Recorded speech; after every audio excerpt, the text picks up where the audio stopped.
Good evening everyone. मेरा नाम है आशीष पांडे। आप देख रहे हो आशीष पांडे इंस्टीट्यूट पे CA inter free regular batch, जहां पे हमने chapter number 1 EBIT EPS MPS analysis और चैप्टर नंबर 2 लिवरेजेस, ये दोनों चैप्टर हमने ऑलमोस्ट कंप्लीट कर दिए हैं। अगर आपको उसके रिगार्डिंग कोई भी डाउट हो तो हमने आपको टेलीग्राम का चैनल और इंस्टाग्राम का चैनल दोनों ही हमने आपको दे दिया है। वहाँ पे आप वहाँ पे आप अपनी क्वेरी डाल सकते हो, या तो फिर यूट्यूब के कमेंट बॉक्स में भी आप अपनी क्वेरी डाल सकते हो। हम ट्राई करेंगे कि आपको 36 टू 48 आवर्स के अंदर अंदर उसका हम रिप्लाई करें। ओके। सेकेंड चीज, हमने लास्ट लेक्चर में चैप्टर नंबर 3 चालू किया था। चैप्टर नंबर 3 को हमने दो पार्ट में डिवाइड किया। एक unit number 1 management of receivable, दूसरा है unit number 2 management of payables. Okay. अब मैनेजमेंट ऑफ रिसीवेबल्स में हमने सबसे पहले बात की थी रिसीवेबल्स की। तो रिसीवेबल्स क्या होते हैं? रिसीवेबल्स वो चीज है जिसमें हमने क्रेडिट सेल किया है। रिसीवेबल को हम बोलते हैं क्रेडिट सेल्स दूसरी लैंग्वेज में। ये हमारे होते हैं डेटर्स। जो भी हमारे डेटर्स है उनको हमने जो भी क्रेडिट सेल किया है उसे हमें रिसीवेबल बोला जाता है। मतलब कि डेटर्स का दूसरा नाम ही रिसीवेबल होगा। यहाँ हमने लिखा था amounts own to the business by a customer वो बाय अ गुड्स और a service on a credit. जो भी अमाउंट हमारी है, जिस भी कस्टमर ने हमसे गुड्स और सर्विस बाय की है ऑन द क्रेडिट बेस, उसके लिए जो अमाउंट निकलता है उसे रिसीवेबल बोला जाता है। रिसीवेबल मतलब डेटर्स होता है, और डेटर्स को हम क्रेडिट पर देते हैं गुड्स और सर्विसेज। डन। हमारा रिसीवेबल्स का ऑब्जेक्टिव क्या होता है? ओनली रिसीवेबल का ऑब्जेक्टिव क्या होता है? हाई क्रेडिट देंगे तो हमारा मोर सेल जनरेट होगा, और मोर सेल जनरेट होने से हमारा मोर प्रॉफिट होगा। लेकिन लास्ट टाइम भी हमने बात की थी कि एक सिक्के की दो बाजू होती है। तो ये तो एक बाजू है जहां पे हमें हाई प्रॉफिट हो रहा है, बट उसकी दूसरी बाजू क्या है? But also high bad debt इनकर होगा। अगर हम हाई क्रेडिट देंगे तो हो सकता है ना हाई बैड डेट भी इनकर हो, और हाई इन्वेस्टमेंट इन रिसीवेबल करना पड़े हमें। रिसीवेबल के अंदर इन्वेस्टमेंट भी हाई करना पड़े। ठीक है। इसलिए हमें मैनेजमेंट करना चाहिए रिसीवेबल का। हमें रिसीवेबल को कैसे मैनेज करना है वो हमें सीखना चाहिए। अब मैनेजमेंट ऑफ रिसीवेबल चालू करने से पहले हमने चार छोटी छोटी टर्म्स पढ़ी थी। पहली टर्म थी क्रेडिट पॉलिसी। तो ये जो चार टर्म है वो आपको रूटीन लाइफ जो होती है उसमें भी काम में आ सकती है, अगर आप कहीं पे बिजनेस या कुछ और कर सकते हो तो पहली चीज थी who is eligible for credit.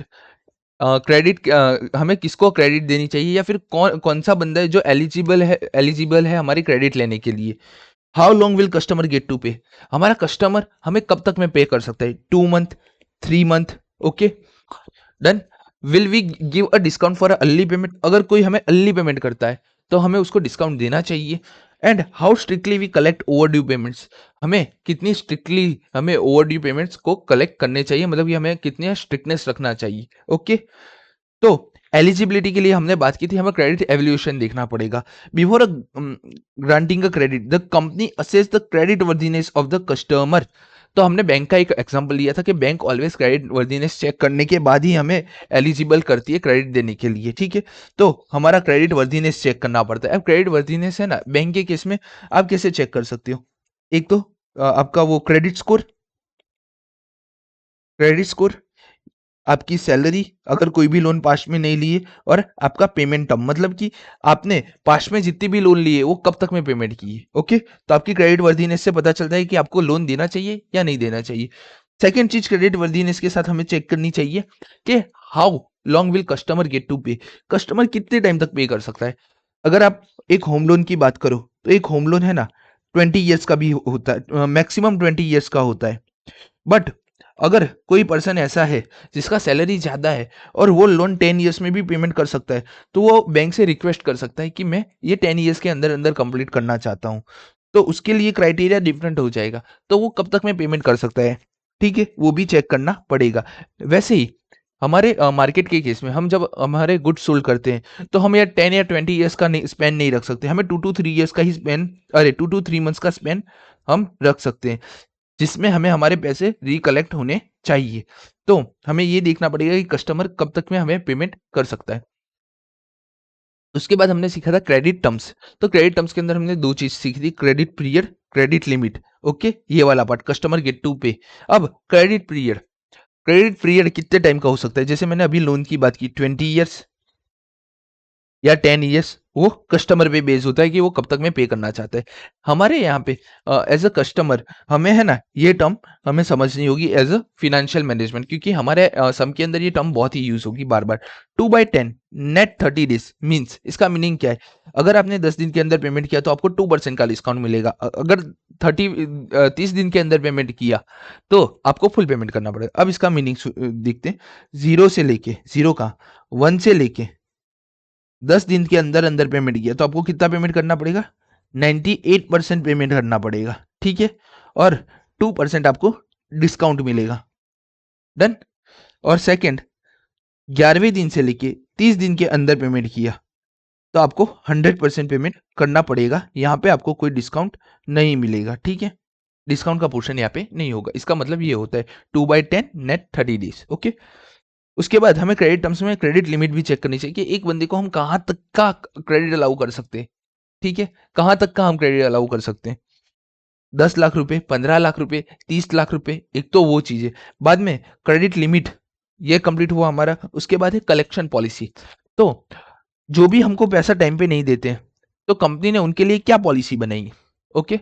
तो कंपनी की पॉलिसी 2 तरीके की हो सकती है। एक तो लीनियर पॉलिसी हो सकती है और एक स्ट्रिक्ट पॉलिसी हो सकती है।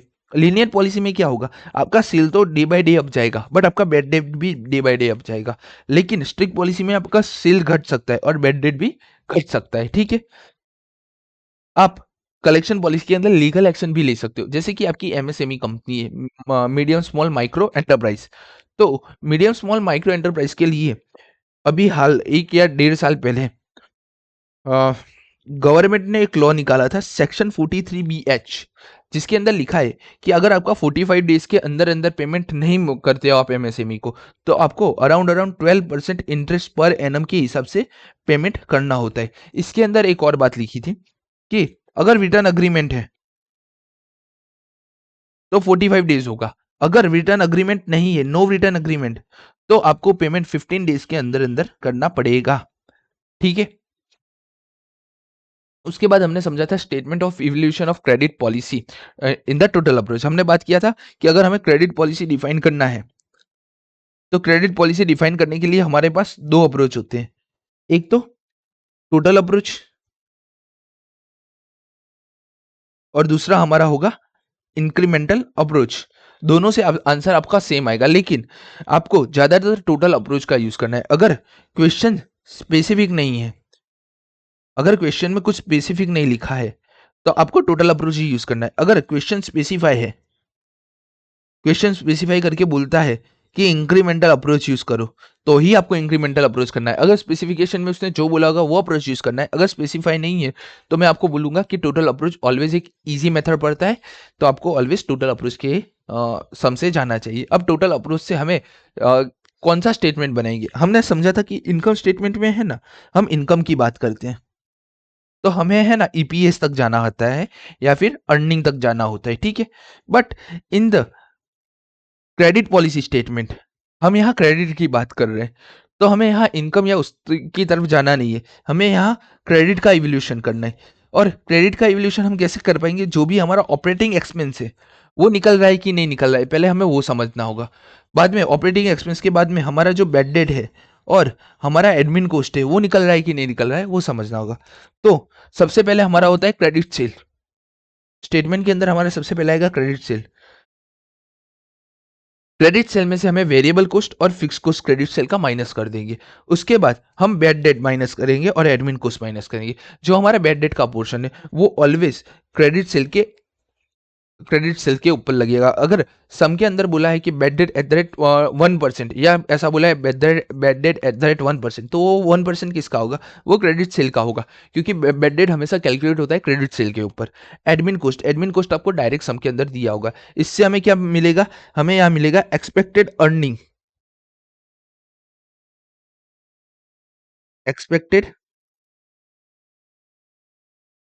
अर्निंग। और ये अर्निंग कौन सी होगी? बिफोर टैक्स वाली, या फिर हम इसे बोल सकते हैं एक्सपेक्टेड बेनिफिट। ये बेनिफिट कौन सा है? बिफोर टैक्स वाला, जिसमें से हम कॉस्ट ऑफ फंड माइनस करेंगे।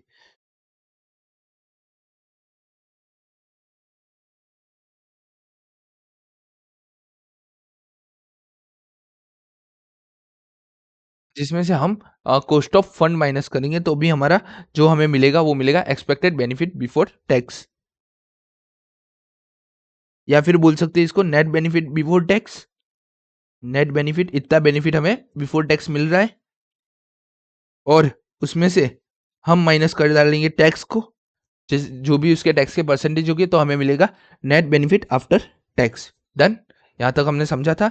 बाद में हमने समझा था भाई कि क्रेडिट सेल का मीनिंग होता है जो भी सेल हमने क्रेडिट पे किया हो, मतलब उधार पे जो भी सेल किया हो उसे क्रेडिट सेल बोलते।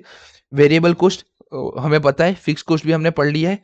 जो हमारा बेड डेट है, बेड डेट भी हमने पढ़ लिया है कि बेड डेट क्या होता है, कि क्रेडिट सेल के कितने परसेंटेज हमें रिकवरी नहीं हुई। बेड डेट का मीनिंग होता है कितना हमने क्रेडिट सेल किया था उस पर हमारा रिकवरी नहीं हुआ है, there is a no chance of recovery, उसे हम बेड डेट बोलते हैं।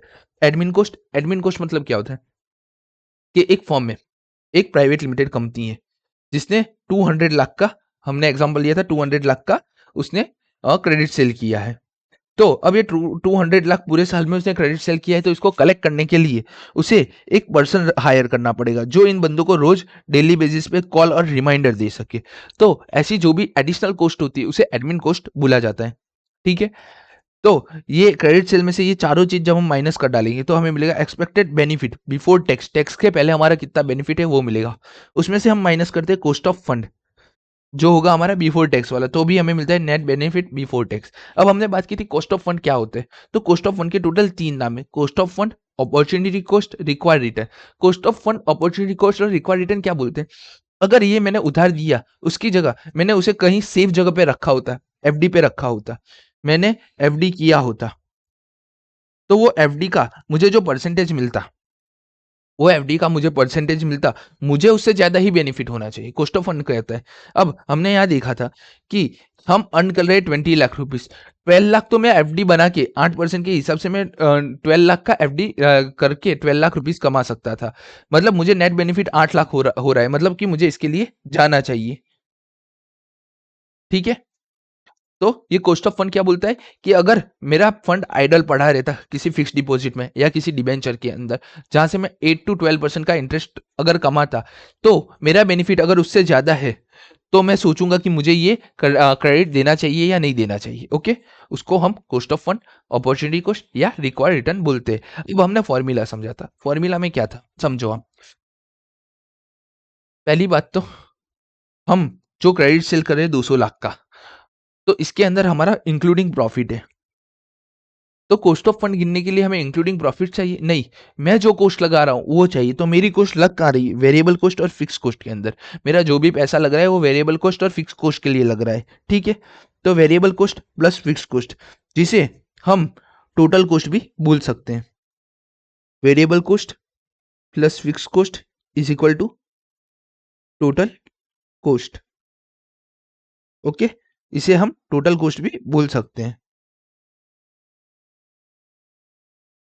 अब समझो, मैंने 150 लाख रुपए यहाँ पे लगाए थे। अब ये 150 लाख पे मैं 8% से इंटरेस्ट कमा सकता था, तो इनटू रेट किया मैंने। Okay, total cost into rate. But एक और चीज, ये मैं पैसा कब तक लगाता, अगर कोई बंदा मुझे बोल रहा है कि मैं 2 महीने के अंदर आपका सारा का सारा जो भी आपका पैसा है वो मैं आपको 2 महीने के अंदर रिटर्न कर दूंगा, तो मैं अपना ये पैसा कितने दिन के लिए, कितने महीनों के लिए लगा था, सिर्फ 2 महीनों के लिए, तो 2 डिवाइड बाई 12। Done, right. तो इस 2 को हम बोलते हैं एवरेज कलेक्शन पीरियड, के इतने महीने में वो बंदा मुझे है ना मेरे पैसे दे देगा। और डिवाइड बाय 12 मंथ, इसलिए हमने लगाया क्योंकि हमें सिर्फ 2 मंथ्स का इंटरेस्ट चाहिए। तो एवरेज कलेक्शन पीरियड जो डेज, वीक्स और मंथ में हो सकता है 365 डेज, 52 वीक्स और 12 month. Done.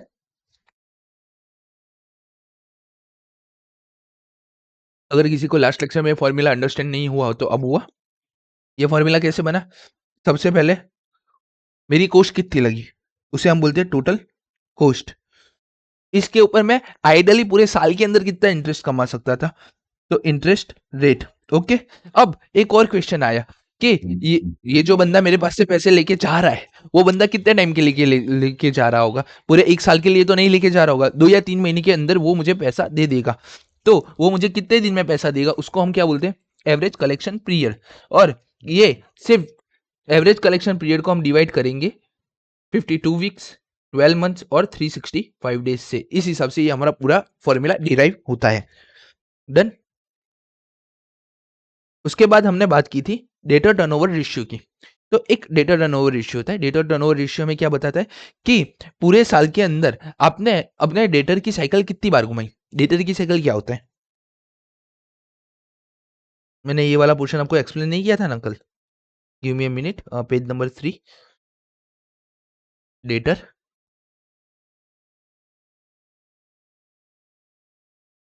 Turnover ratio. Done.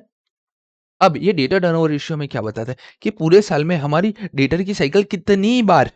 एक मिनट एक मिनट एक मिनट एक मिनट। हमारा जो ये डेटा टर्नओवर रेशियो का पार्ट क्या बताता है?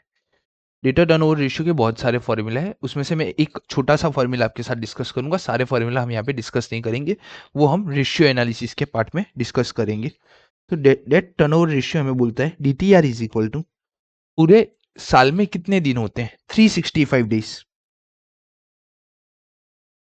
ओके, अभी मैं डेज की बात कर रहा हूँ सिर्फ। और मैं एवरेज कलेक्शन कितना करता हूँ पूरे साल में, divide by average collection period. अब इसका मीनिंग क्या हुआ कि जो भी मेरा एवरेज कलेक्शन है, जो भी मेरा डेटा टर्नओवर रेशियो मुझे क्या बताता है, तो डेटा टर्नओवर रेशियो मुझे बताता है कि 365 डेज में से मैं एवरेज कलेक्शन इतनी बार कर रहा हूं। इसको अगर और सीधी भाषा में समझे ना, तो 365 डेज है, आपकी साइकिल 16 डेज की चलती है पूरे साल में, 60 डेज की। ठीक है, मतलब कि आप एक जन को क्रेडिट सेल एक पर्सन को दिया, वो 60वें दिन तक में आके आपको पैसे दे सकता है, पैसे दे देता है। तो 365 divide by 60 is equal to आपको मिलेगा अराउंड 6.08। ठीक है, इसको हम लेते हैं 6 टाइम्स। इसका मतलब है आपकी पूरे साल में डेटा टर्नओवर रेशियो 6 बार होता है।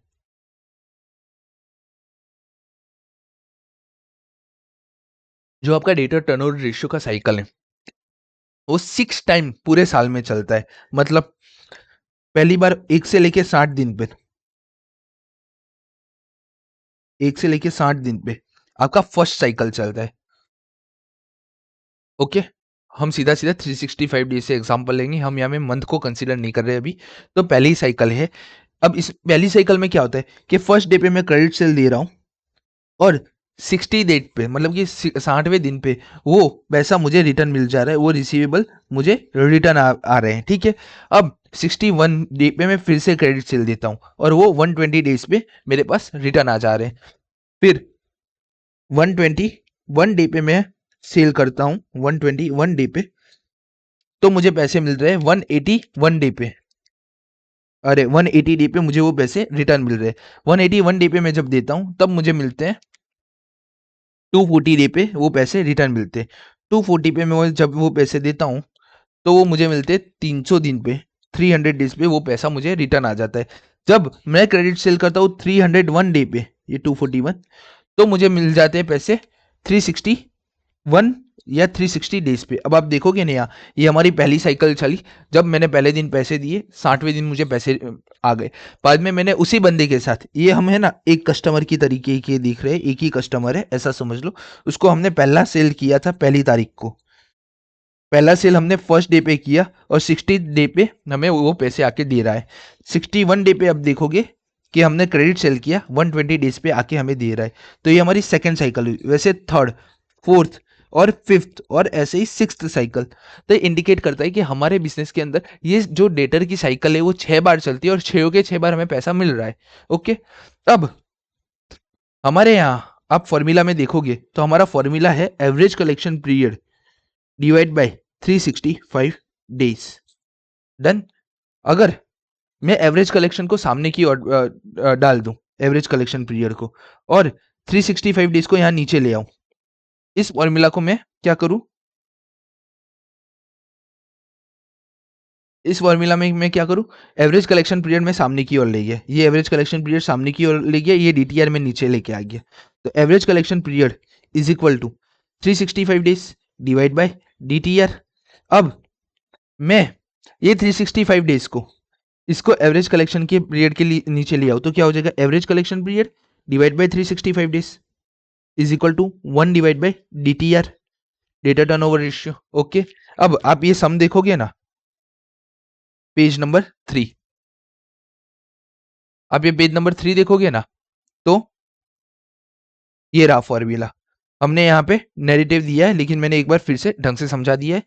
तो ये हमारा बन गया यहाँ पे 1 divide by DTR, average collection period divide by 365। अब आप समझो 52 वीक्स भी हो सकता है और 12 मंथ भी हो सकता है। 365 डेज की जगह 52 वीक्स, 12 मंथ्स, 360 डेज। अगर हम स्पेसिफाई करते हैं कि 51 वीक है या 50 वीक है या फिर 360 डेज है, तो ये जगह हमेशा हर चीज से चेंज होती रहेगी, ऊपर हमारा पीरियड भी उस हिसाब से चेंज होता रहेगा। तो हमें फॉर्मूला ट्रू ऐसे डिराइव होता है। अब कुछ सम आप गिनोगे ना, उसमें क्या होगा कि आपको वेरिएबल कॉस्ट और फिक्स कॉस्ट नहीं दिए होंगे, ठीक है। आपको या तो डायरेक्ट सेल दे दिया होगा, ओनली सेल्स दिया होगा, या फिर कॉस्ट ऑफ डेटर्स दिया होगा, ठीक है। अब कॉस्ट ऑफ डेटर को भी हम क्या बोलेंगे, variable cost plus fix cost. कितनी कॉस्ट डेटर के पीछे लगी, तो cost of debtors into debt. अब इसके अलावा आप कॉस्ट ऑफ डेटर की जगह सेल्स भी लिख सकते हो, ठीक है। बट सेल्स आपको कब लिखना है, जब आपके पास कोई भी डेटा नहीं दिया, वेरिएबल कॉस्ट नहीं दिया है, फिक्स कॉस्ट नहीं दिया, मतलब कि ये सिनारियो कब आएगा, MCQs में आएगा, यहाँ पे नहीं आएगा ये सिनारियो, ठीक है। अब हमने सबसे पहले ये जो बात की थी टोटल अप्रोच, ये हमने बात की थी बिफोर टैक्स वाले की, कि कॉस्ट ऑफ फंड हमारा हमारा जो कॉस्ट ऑफ फंड का पार्ट है, कॉस्ट ऑफ फंड वो बिफोर टैक्स है। तो हमारा जो स्टेटमेंट बनेगा वो ऐसे बनेगा। अब कॉस्ट ऑफ फंड हमें एग्जाम में ऐसा बोला है, cost of fund after tax है, तो हम कैसे बनाएंगे, तो हमें कुछ नहीं करना है। जो हमारा कॉस्ट ऑफ फंड का पोर्शन है ना, कॉस्ट ऑफ फंड ये वाला पोर्शन, ये हम पहले यहां पे इसमें से माइनस करते थे, एक्सपेक्टेड बेनिफिट। हम सबसे पहले क्या करते थे, एक्सपेक्टेड बेनिफिट में से हम माइनस करते थे कॉस्ट ऑफ फंड को, ठीक है। बट अब हमें कहां से बात करना है, हमें ये माइनस करना है नेट बेनिफिट, अरे इसको भी हम बोलेंगे एक्सपेक्टेड बेनिफिट आफ्टर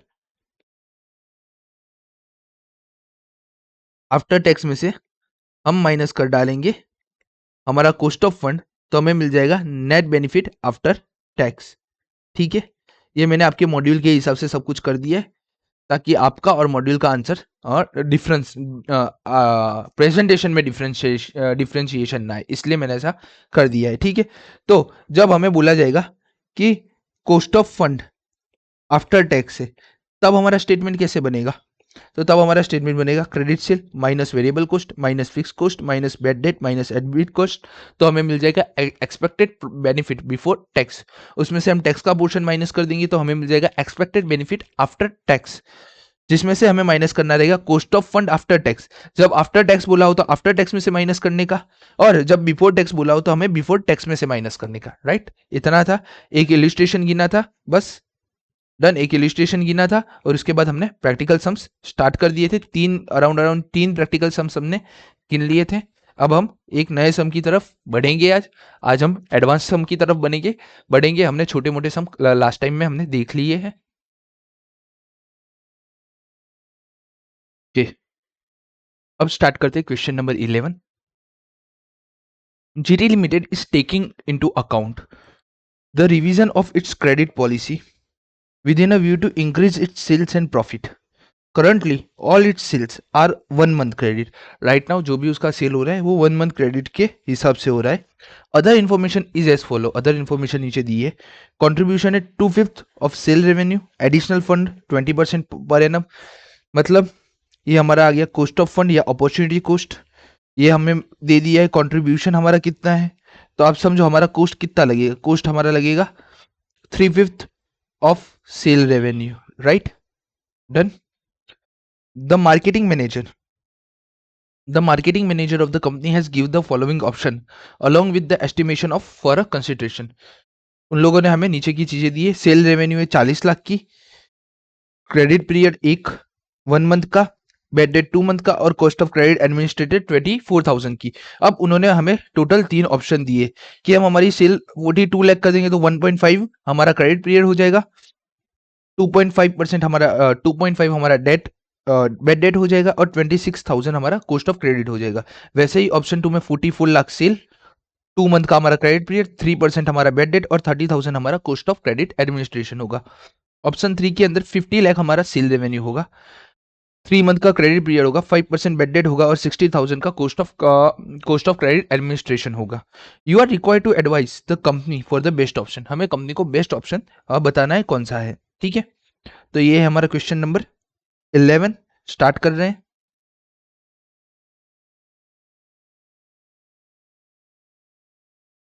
टोटल इसमें हमारे 4 इनकम स्टेटमेंट बनेंगे। अरे 4 हमारे क्रेडिट पॉलिसी के स्टेटमेंट बनेंगे। L stands for lack, okay. Statement of evaluation of credit policy,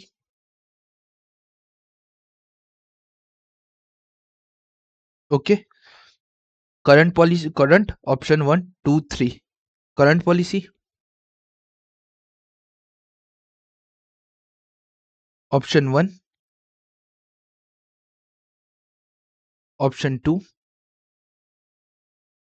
एक मिनट हो, and last one is option 3, okay. Okay, 3 option है। सबसे पहले सबका सेल रेवेन्यू लिखते थे 40, 42, 44, 50। Credit sale 40, 42 lakh, 44 lakh, 50 lakh, okay.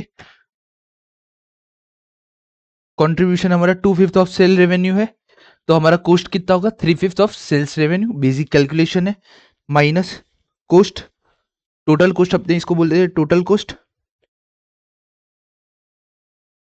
3/5 of sales, okay. 40 lakh into 3/5, 24 lakh. 42 lakh into 3/4, अरे 3/5 है। 40 लाख इंटू 3/5, तो फर्स्ट में होगा हमारा 24 लाख। 40 लाख इंटू 42 लाख इंटू 3/5, ये हमारा हो जाएगा 25.2 लाख। 44 इंटू 3/5, 26.4 लाख। 50 लाख इंटू 3/5, 30 लाख। तो अब हमें कंट्रीब्यूशन मिल जाएगा, लेकिन हमें यहाँ कंट्रीब्यूशन की कोई जरूरत नहीं है, क्योंकि क्रेडिट सेल में से हम माइनस करते हैं टोटल कॉस्ट, टोटल कॉस्ट में से हम माइनस करते हैं बेड डेट। बेड डेट कितनी है 2, 2.535, ओके। तो यहाँ पे 2%, बाद में यहाँ पे है 2.5, थर्ड एंड 3 एंड फिफ्थ 3%, 3%, 5%, और ये सारे परसेंटेज बेड डेट के ऑलवेज परसेंटेज लगते हैं ऑन अ सेल। तो 40 लाख इंटू 2%, तो ये हमारा हो जाएगा 0.8 लाख। 42 इंटू 2.5%, तो ये हमारा हो जाएगा 1.05 लाख। 44 इंटू 3%, ये हमारा हो जाएगा 1.32 लाख। 50 इंटू 5%, तो ये हमारा हो जाएगा 2.5 लाख, ओके। एडमिन कॉस्ट, तो हमारी एडमिन कॉस्ट है, सब में दी गई है 24,000, 26,000, 30,000, 60,000, मतलब 0.24, 0.24 lakh, 0.26 lakh, 0.30 and 0.60 lakh, 0.30 lakh and 0.60 lakh, okay. तो ये हमारी एडमिन कॉस्ट भी आ गई। ये सब माइनस करने के बाद हमें क्या मिलेगा, हमें मिलेगा एक्सपेक्टेड प्रॉफिट। और ये प्रॉफिट कौन सा है, बिफोर टैक्स। डन, सब कुछ माइनस कर डालेंगे। 40 माइनस 24 माइनस 0.8 माइनस 0.24, तो ये हमारा हो जाएगा expected profit 40.96 lakh, okay. Then उसके बाद हम माइनस करेंगे, ऑप्शन नंबर 2 पे जाएंगे। ऑप्शन नंबर 2 पे जाएंगे, 42 minus 25.2 minus 1.05 minus 0.26, 42 minus 24.2 minus 1.05 minus 0.26, तो ये हमारा आएगा 15.49 lakh. 26.4 minus 1.32, 44 minus 26.4 minus 1.32, 1.32 minus 0.33, तो ये हमारा हो जाएगा 17.62 लाख। उसके बाद 30 माइनस 2.5 माइनस 5 माइनस 0.6, तो ये हमारा हो जाएगा 21.9 लाख। ओके, तो ये टेबल हमारा पूरा कंप्लीट हो चुका है।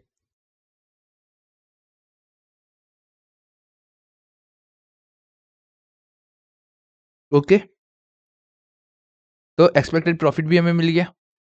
देन इसमें से हम माइनस करेंगे cost of fund. Cost of fund के बारे में यहाँ कुछ बोला है? कॉस्ट ऑफ फंड के बारे में कुछ नहीं बोला है, तो हम मानेंगे कि ये कॉस्ट ऑफ फंड जो भी है ये बिफोर टैक्स है। इसके लिए हमारा लगेगा वर्किंग नोट 1। ओके, तो हमें मिल जाएगा एक्सपेक्टेड प्रॉफिट, एक्सपेक्टेड नहीं, नेट प्रॉफिट बिफोर टैक्स या नेट बेनिफिट बिफोर टैक्स, जो भी आपको बोलना है। उसमें से हमारा माइनस होगा टैक्स। टैक्स के कोई परसेंटेज दिए अंदर? तो टैक्स के कोई परसेंटेज अंदर दिए नहीं है, तो हमारा सम यहीं तक रहेगा। अब हम बना लेते हैं वर्किंग नोट 1। अब वर्किंग नोट 1 के लिए हमारे पास है एवरेज कलेक्शन पीरियड। ये मैं इसको बंद ही कर देता हूँ। हमारे पास है एवरेज कलेक्शन पीरियड दिया हुआ इन लोगों ने, तो हमारा फॉर्मूला आएगा total cost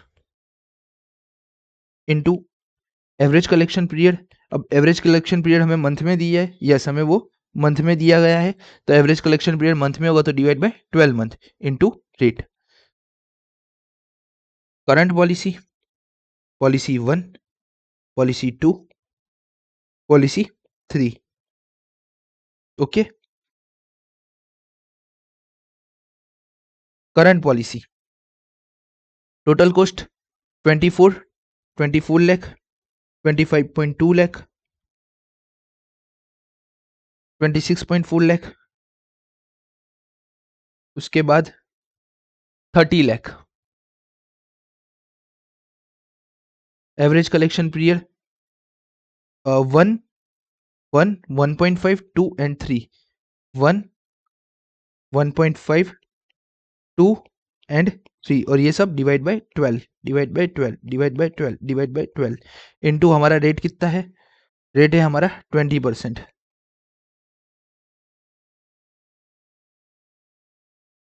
20% into 20% into 20% into 20%। Okay, 24 into 1 divide by 12 into 20%। First case में हमारा होगा 0.4, सेकेंड केस में हमारा आएगा 25.2 इंटू 1.5 डिवाइड बाई 12 इंटू 20%, 0.63। इसमें आएगा 26.4 इंटू 2 डिवाइड बाई 12 इंटू 20%, तो यहाँ पे हमारा आएगा 0.88। 30 lakh into 3 divide by 12 into 20%, तो यहाँ पे हमारा आएगा 1.5। ये हमारा यहाँ पे आ जाएगा 0.4, 0.63, 0.88 और लास्ट वाले में हमारा आएगा 1.5 लाख। ओके, इसमें से ये माइनस कर डालेंगे तो हमें मिलेगा 40.56 लाख, 15.49 लाख माइनस 0.63, 40.86 लाख, 17.62 माइनस 0.88, 16.74 लाख और 21.9 माइनस 1.5, 1.5, तो ये हमारा हो जाएगा 20.4 लाख। 20.4 लाख हमारा सबसे हाईएस्ट जो हमारा गेन आ रहा है, जो हमारा नेट प्रॉफिट आ रहा है, वो आ रहा है ऑप्शन नंबर 3 में। ओके, ऑप्शन नंबर 3 में हमारा हाईएस्ट गेन आ रहा है।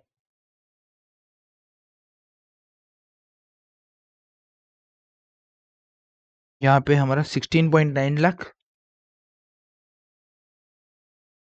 16.9 माइनस 1.5, तो ये हमारा आएगा 15.4 लाख। ओके, ओके, रैंकिंग हम दे देते हैं, तो सबसे हाईएस्ट है इसमें, सेकंड हाईएस्ट है इसमें, थर्ड हाईएस्ट है इसमें और फोर्थ हाईएस्ट है इसमें। डन। अब यहाँ पे आपको क्या देना है, तो you are required to advise the company for the best option. तो हम क्या बोलेंगे, हम रिकमेंड करेंगे ऑप्शन नंबर 2 को, ऑप्शन नंबर 2। तो आप लिख सकते हो, क्या लिखोगे, it is suggested that the company GT limited should be implement option 2, ऐसा लिख दो, company should implement option 2 because they give highest benefit from any other।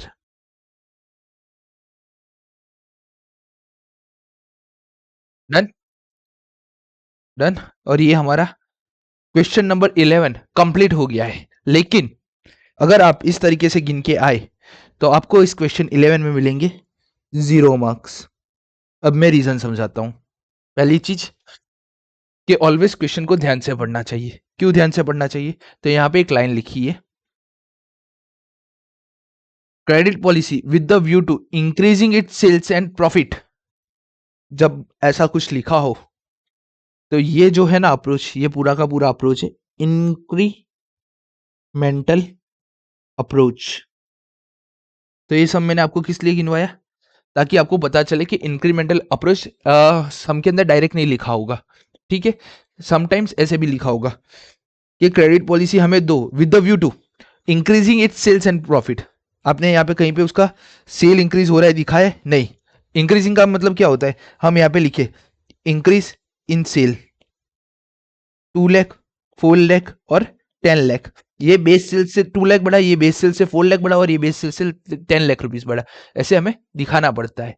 अब हमने अभी तक तो इंक्रीमेंटल अप्रोच किया नहीं है, तो हम करेंगे इंक्रीमेंटल अप्रोच हमारे नेक्स्ट में, क्योंकि इंक्रीमेंटल अप्रोच पे बहुत कम सम है। बट मुझे ये बताना था कि समटाइम कुछ भी ना लिखा हो तो ऐसी एक हिडन लाइन भी लिखी होगी। तो ये आपका पूरा क्वेश्चन वैसे सही है, आंसर भी आपका सही है, लेकिन आपको वहां पे मिलेगा कितना, 0 मार्क्स। रीजन बिंग जो अप्रोच बोला गया है वो अप्रोच से हमने इस सम को गिना नहीं है। ओके, अब मैं नेक्स्ट सम देख लेता हूं, उसके बाद हम रिज्यूम करते हैं। हम स्टार्ट करेंगे question number 13। Okay, 1 second, charge 88%। Okay, अब हम स्टार्ट करेंगे हमारा क्वेश्चन नंबर 13। हाँ, क्वेश्चन 33 क्या बोलता है, rival limited currently use the credit terms of 1.5 divide by 15 net 45 days. इसका मीनिंग क्या होगा, हमने हमारे फर्स्ट लेक्चर में भी समझा, आज की जब हमने पूरा का पूरा कॉन्सेप्ट फिर से रिवाइज किया वहां पे भी समझा। इसका मतलब होता है 1.5% डिस्काउंट देंगे कब, जब आप 15 डेज के अंदर अंदर या 50 डेट पे पेमेंट कर दोगे, एंड 45 डेज मतलब कि 16 से लेके 45 डेज तक हमने पेमेंट किया तो फुल पेमेंट होगा। ओके, इसका मीनिंग ये होता है।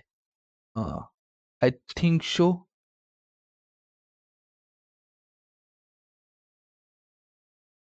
Give me 1 minute. हाँ, अब आ गया। हाँ, इसका मीनिंग क्या होता है कि 1.5% डिस्काउंट देंगे अगर 15 दिन के भीतर भीतर आपने पेमेंट कर दिया, 15 दिन के अंदर पेमेंट कर दिया। अगर 16 से लेके 45 डेज के अंदर पेमेंट किया तो आपको कितना पेमेंट करना रहेगा, फुल पेमेंट। डन, इसका मतलब ये होता है। Rival Limited currently use the credit term 1.5 15 net 45 days. Average collection period was 30 days. Average collection period हमारा 30 डेज का है। यहाँ भले ही कुछ भी लिखा हो 45 डेज, पर हमें सबने स्पेसिफिक कर दिया कि हमारा एवरेज कलेक्शन पीरियड 30 दिन का है। Okay, the company presently having a sale of ₹15 lakh and 30% customer availing the discount. Company जो अभी प्रेजेंटली सेल जो कर रही है वो 50 लाख का है, उसमें से 30% कस्टमर अवेल करते हैं डिस्काउंट। कौन सा डिस्काउंट, ये जो 1.5% का डिस्काउंट है ना वो अवेल करते हैं। मतलब कि हर कस्टमर 15वें दिन पे आके मनी डिपॉजिट कर देता है, मतलब कि हमारा मनी हमें रिटर्न कर देता है। ओके, कहाँ थे हम, हाँ, the chance of default are currently 5%। Chance of default are currently 5% का मीनिंग होगा आपका बैड डेट 5% है। Variable cost 65% and total cost constitute 85% of cell.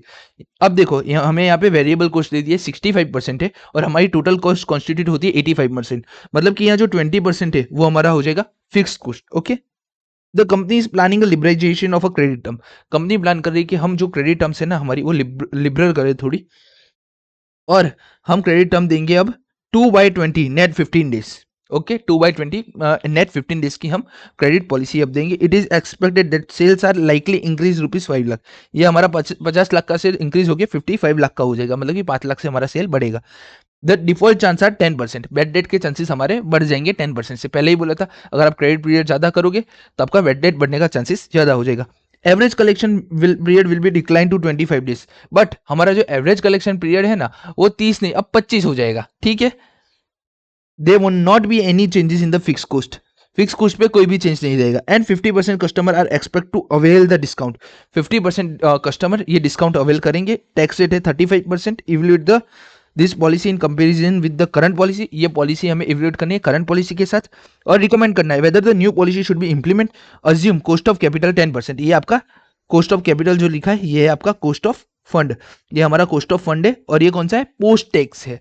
मतलब हमें ये टैक्स के बाद जाके माइनस करना रहेगा। 360 डेज इन लोगों ने बोल दिया कि एक साल में हम 360 डेज गिनेंगे। ओके, तो अब स्टार्ट करते हैं। ये हमारा क्वेश्चन आया था आरटीपी में 23 में। अगर किसी को स्टार्ट करने की इच्छा हो तो वो कर सकता है, नहीं तो मैं स्टार्ट करूं। डन।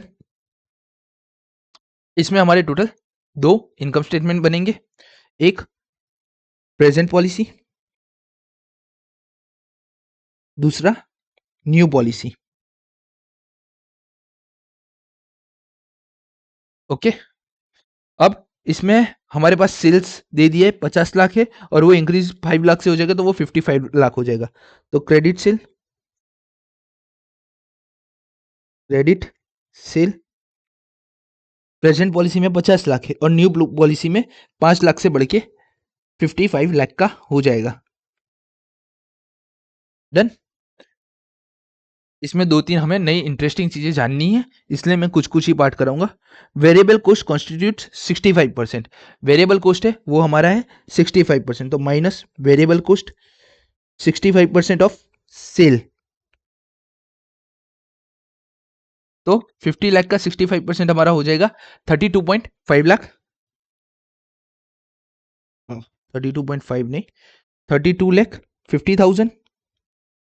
और 55 लाख का 60% हमारा हो जाएगा 33 लाख। 33 लाख। ओके, कंट्रीब्यूशन नहीं ढूंढना है, डायरेक्ट हमें यहां से माइनस करेंगे फिक्स कॉस्ट। अब फिक्स कॉस्ट के लिए हमारा लगेगा वर्किंग नोट नंबर 1। तो यहां लिख दो working note 1। Okay, fix cost हमेशा जो प्रेजेंट पॉलिसी होती है उसके ऊपर गिनते हैं। फिक्स कॉस्ट कभी भी न्यू पॉलिसी पे नहीं गिना जाता है। Reason, fix cost always fix रहेगा, सेल का लेवल कैसा भी हो। मतलब कि प्रेजेंट पॉलिसी में जितना फिक्स कॉस्ट पे कर रहे हैं उतना ही न्यू पॉलिसी में भी हम करेंगे, तो हमारा पूरा का पूरा कैलकुलेशन प्रेजेंट पॉलिसी पे होगा। ठीक है, नेक्स्ट पेज पे वर्किंग नोट, नेक्स्ट पेज नहीं, यहीं पे बना लेते हैं वर्किंग नोट 1। वर्किंग नोट 1 किसका है, फिक्स कॉस्ट का। ओके, सम के अंदर क्या बोला है, एक हमें दिया है टोटल कॉस्ट, और एक हमें दिया है वेरिएबल कॉस्ट।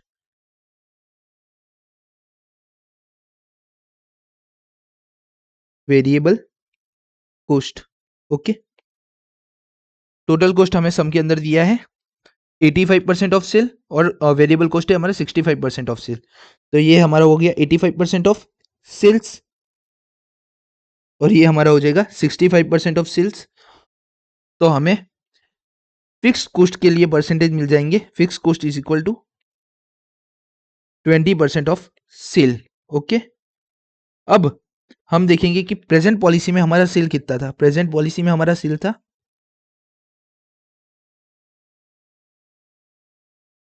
प्रेजेंट पॉलिसी में हमारा सेल था 50 लाख का। ओके, तो अगर मुझे फिक्स कॉस्ट जानना है, तो fix cost is equal to 20% of sale. 20% into, मतलब कि इसको ऐसे लिखेंगे हम, 50 लाख इंटू 20%। तो ये हमारा हो जाएगा 50 लाख का 20%, 10 लाख रुपीज। ओके, तो हमें फिक्स कॉस्ट मिल गया। प्रेजेंट पॉलिसी के लिए हमारा फिक्स कॉस्ट रहेगा 10 लाख रुपीज, और फिक्स कॉस्ट कभी भी चेंज नहीं होता है। तो हमारी न्यू पॉलिसी के लिए हमें नया फिक्स कॉस्ट नहीं गिनना है, हमें जो हमारा कंटिन्यू फिक्स कॉस्ट है 10 लाख रुपीज वही गिनना है। तो 10 lakh rupees. Okay, done. Variable cost हो गया, फिक्स कॉस्ट हो गया। अब बात कर लेते हैं बैड डेट की।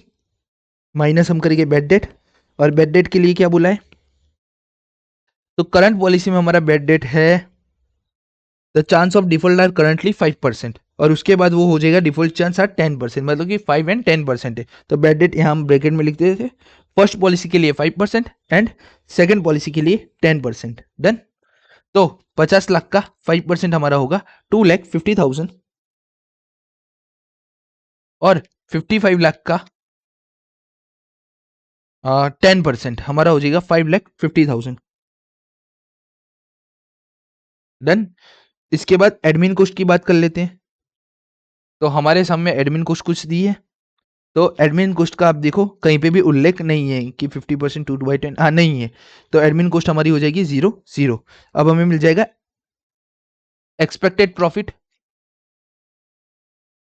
एडमिन कॉस्ट है, अब हमारा क्या आएगा, expected profit before tax. Okay, तो एक्सपेक्टेड प्रॉफिट आपका बिफोर टैक्स कितना रहेगा?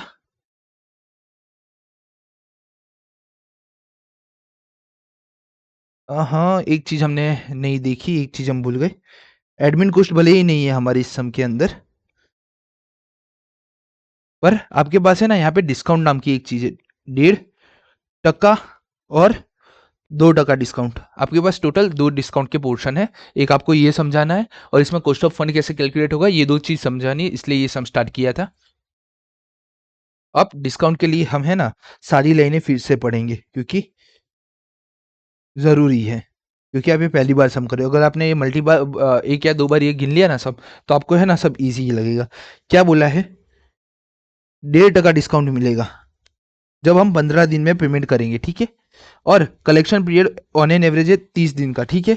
यहाँ पे क्या बोला है कि 30% कस्टमर अवेलिंग द डिस्काउंट, मतलब कि हमारा 50 लाख का टोटल सेल होता है, उसमें से 30% लोग डिस्काउंट ले लेते। 30% कस्टमर बोलो या टोटल का मैं 30% लिखूं, कोई फर्क नहीं पड़ता है। और कितना डिस्काउंट लेते हैं, 1.5%। तो ये डिस्काउंट भी हम दे रहे हैं क्योंकि वो अर्ली पेमेंट कर रहे हैं। तो यहाँ एडमिन कॉस्ट नहीं आएगा, बट यहाँ पे आएगा डिस्काउंट। तो पहला डिस्काउंट हमारा होगा 50 लाख।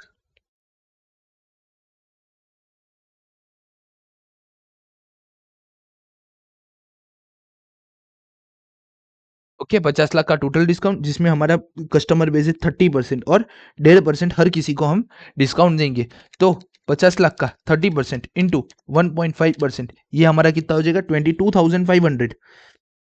वैसे ही सेकेंड केस में हम 2% डिस्काउंट दे रहे हैं, और ये कितने को दे रहे हैं, ये हम दे रहे हैं 50% customer are expect to avail the discount. 50% customer ये डिस्काउंट अवेल करेंगे। तो हमारा टोटल सेल इस बार कितना है, हमारा टोटल सेल है 55 लाख का। डिस्काउंट के परसेंटेज है 50% लोग डिस्काउंट ले रहे हैं और 2% उनको डिस्काउंट देना है। तो 50% इंटू 2%, 55 लाख इंटू 50% इंटू 2%, 55,000 का टोटल यहाँ पे हम डिस्काउंट सेकेंड पॉलिसी में हम देंगे। ओके, तो अब डिस्काउंट की भी बात हो गई। अब आप देखो, हमने हर चीज की बात कर ली, कॉस्ट ऑफ फंड को छोड़ के हमने हर चीज की बात कर ली, वो एक बार देख लेते हैं। तो हमने ये 1.5% की डिस्काउंट की बात कर ली। एवरेज कलेक्शन पीरियड हमें कॉस्ट ऑफ फंड में काम में आएगा। 50 लाख की बात कर ली, 30% की बात कर ली, 65% की बात कर ली, 85% की बात कर ली, 2% की बात कर ली, 5 लाख की भी बात हमने कर ली, ये डिफॉल्ट के चांसेस 10% है उसकी भी बात कर ली, ये करंटली 5% की भी बात कर ली, और 50% की भी बात कर ली। सिर्फ जो हमारा एवरेज कलेक्शन पीरियड है उसके रिगार्डिंग हमें बात करना बाकी है। यहाँ पे 30 दिन है और यहाँ पे average collection period will be decline to 25 days. ये दोनों हमारे कॉस्ट ऑफ फंड के साथ जुड़ेंगे, ठीक है। तो डिस्काउंट तक की बात कर ली, अब हमें क्या मिल जाएगा, expected profit before tax. Expected profit before tax, first में हमारा टैक्स कितना होगा, 50 lakh minus 32,50,000 minus 10 lakh minus 2.5 lakh minus 2,500, 4,77,500। Okay, उसके बाद हमारा होगा 55 lakh minus 33 lakh minus 10 lakh minus 5,50,000 minus 55,000। तो अब हमारा होगा टोटल, एक मिनट, 55 शिट 55 लाख 5,50,00,000 मैंने लिख दिया। 55 लाख माइनस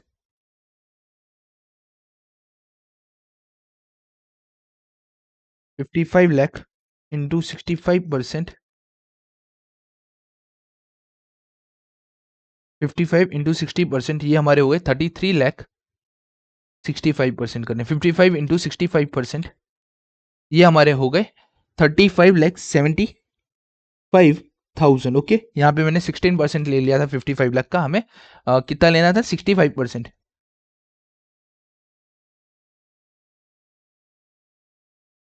ओके, उसमें से हम माइनस करेंगे अब 10 लाख रुपए माइनस 5,50,000 रुपए,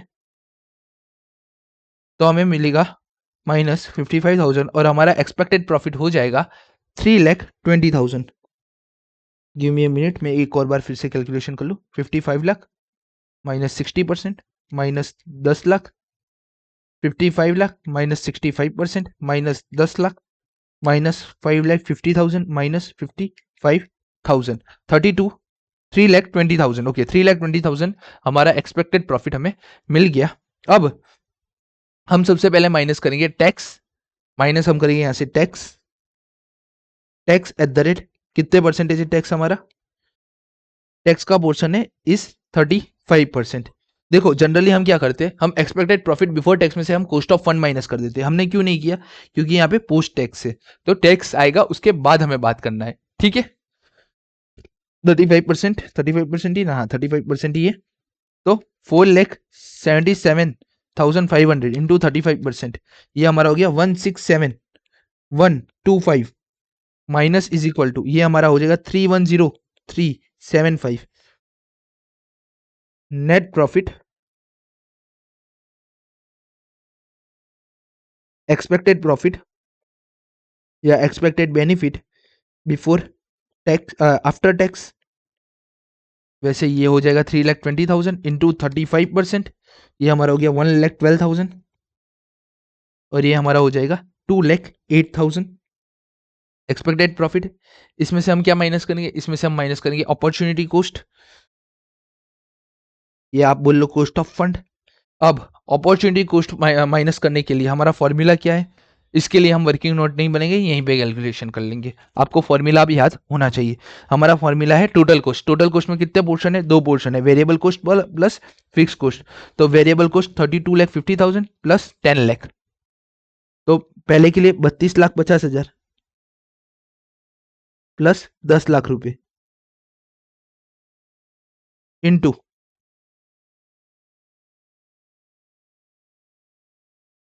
average collection period.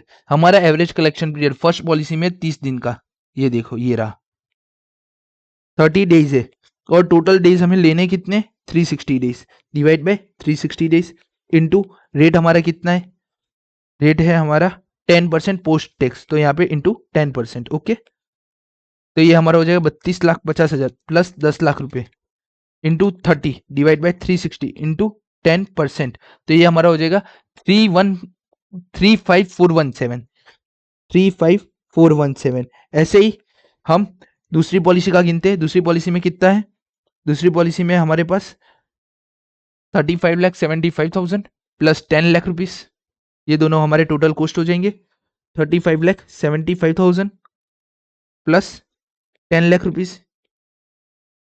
Okay, into average collection period हमारा है 25 डेज, तो 25 डिवाइड बाय अंदर डेज दिए 360 और रेट है हमारा 10%, तो ये हो जाएगा 35,75,000 plus 10 lakh into 25 divide by 360 into 10%, और ये हमारा हो जाएगा 3,1771, ये यहाँ पे लिख देंगे 3,1771। लास्ट में हमें मिल जाएगा नेट बेनिफिट आफ्टर टैक्स,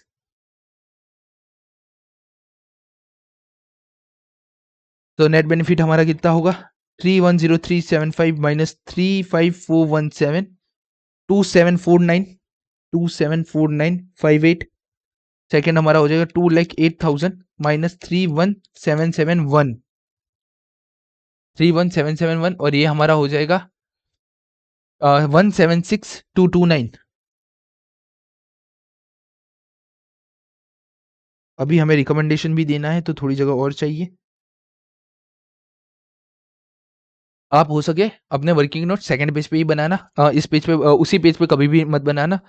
मेरे पास तो आईपैड है इसलिए मैं बना रहा हूँ। यहाँ पे हमें क्या बोला, इवल्यूट द पॉलिसी, तो वो इवोल्यूशन तो हमने कंपैरिजन हमने बना दिया, और current policy and recommend whether the new policy should be implement. इन्होंने पूछा पहले तो इवल्यूट करो, इवल्यूट हमने कर लिया। अब उन्होंने पूछा क्या हमें नई पॉलिसी इंप्लीमेंट करनी चाहिए। देखो उन्होंने क्या पूछा, recommend whether the new policy should be implemented. Sentence पढ़ो, उन्होंने ऐसा नहीं बोला दोनों में से कौन सी बेस्ट है, उन्होंने क्या बोला, कौन हमें नई पॉलिसी रिकमेंड करनी चाहिए, तो हम यहाँ पे नई पॉलिसी के ऊपर ही कमेंट डालेंगे। क्या कमेंट डालेंगे कि the new policy leads to, new policy leads to lower lower net benefit to the company.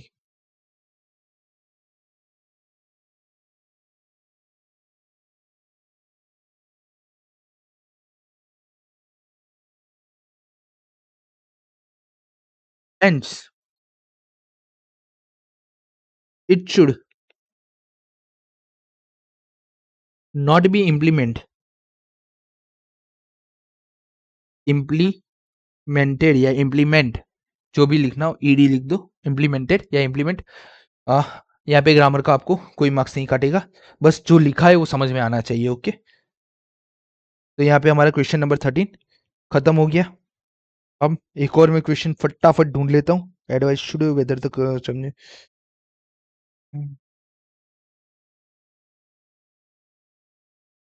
A company has current sales 12 lakh per,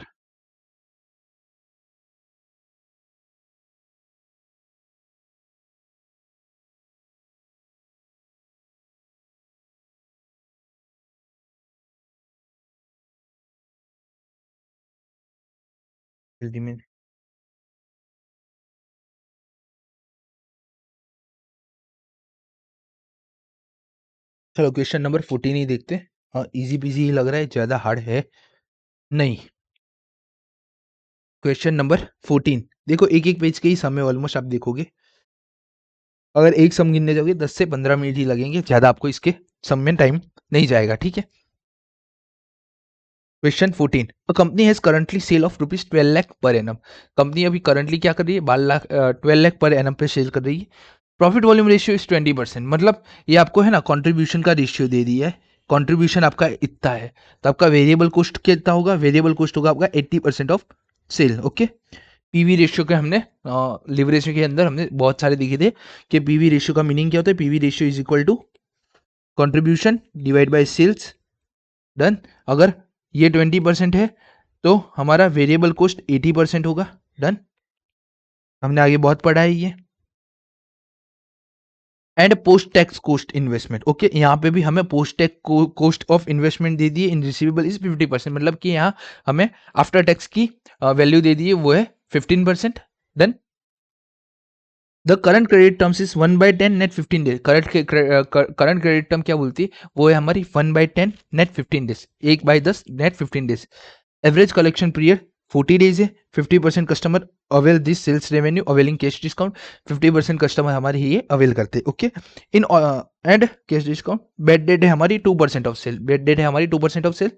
order to increase the sale, company increase sale करने के लिए उन्हें liberalise policy existing credit term Lee.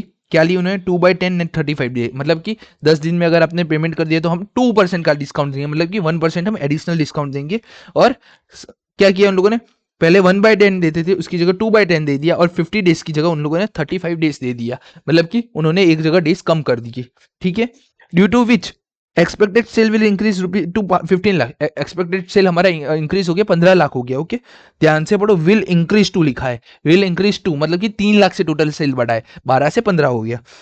Percentage of default in will Rimmel same, मतलब कि हमारा जो bed date था वो 2% ऑफ सेल ही रहेगा। Average collection period will decrease by 10 days. Average collection period जो 40 डेज था वो डिक्रीज होके 10 डेज से डिक्रीज हो जाएगा और हो जाएगा 30 डेज। यहाँ पे बाय लिखा है, तो बाय का मतलब होता है 10 दिन से वो गिर जाएगा, तो वो 30 डेज हो जाएगा। 80% of customer in terms of sale revenue are expected to avail a cash discount. 80% customer बोल रहे हैं हम कैश डिस्काउंट अवेल करेंगे। Under this propose policy tax rate 30% should the company change its credit terms. Okay, company को क्या अपनी credit term change करनी चाहिए कि नहीं करनी चाहिए? फटाफट ये सम गिनते। क्वेश्चन नंबर 14, दो बनेंगे, एक प्रेजेंट पॉलिसी और एक propose policy. Present policy, proposed policy. मैं ऑलवेज बोलूंगा कि जब आप स्टेटमेंट बनाओ तो दोनों की वैल्यू एक साथ ही लिखो, जैसे मैं लिखता हूं। सबसे पहले हमारा होगा क्रेडिट सेल। तो अब ये सब कुछ हम रिमूव कर देते हैं और वन बाय वन फिर से हर चीज समझेंगे और यहाँ पे लिखेंगे। Done.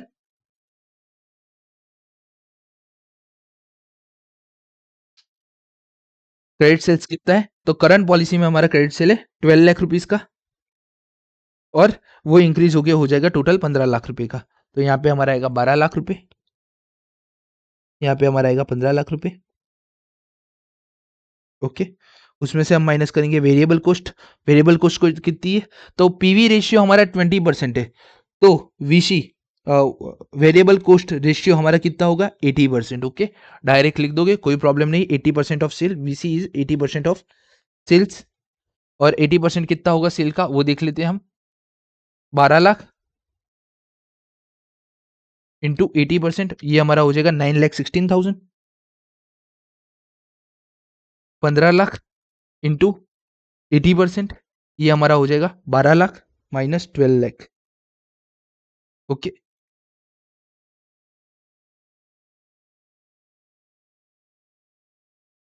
Okay, variable cost minus कर दिया। अब सेकंड चीज हम माइनस करेंगे इसमें से बेड डेट। बेड डेट, यहाँ पे फिक्स कॉस्ट की कोई बात नहीं की, तो फिक्स कॉस्ट हमारा आएगा नहीं। बेड डेट हमारा 2% ऑफ सेल रहेगा। हमने पढ़ा था कि रिमेन सेम रहेगा। ये देखो यहाँ पे 2% ऑफ सेल है करंट में, और percentage of default in sales will remain same. Okay, वो रिमेन सेम रहेंगे। तो 12 लाख के 2% वो हो जाएगा 24,000। 24,000। 15 लाख का 2% हमारा हो जाएगा 30,000। भाई रुक जा, 30,000।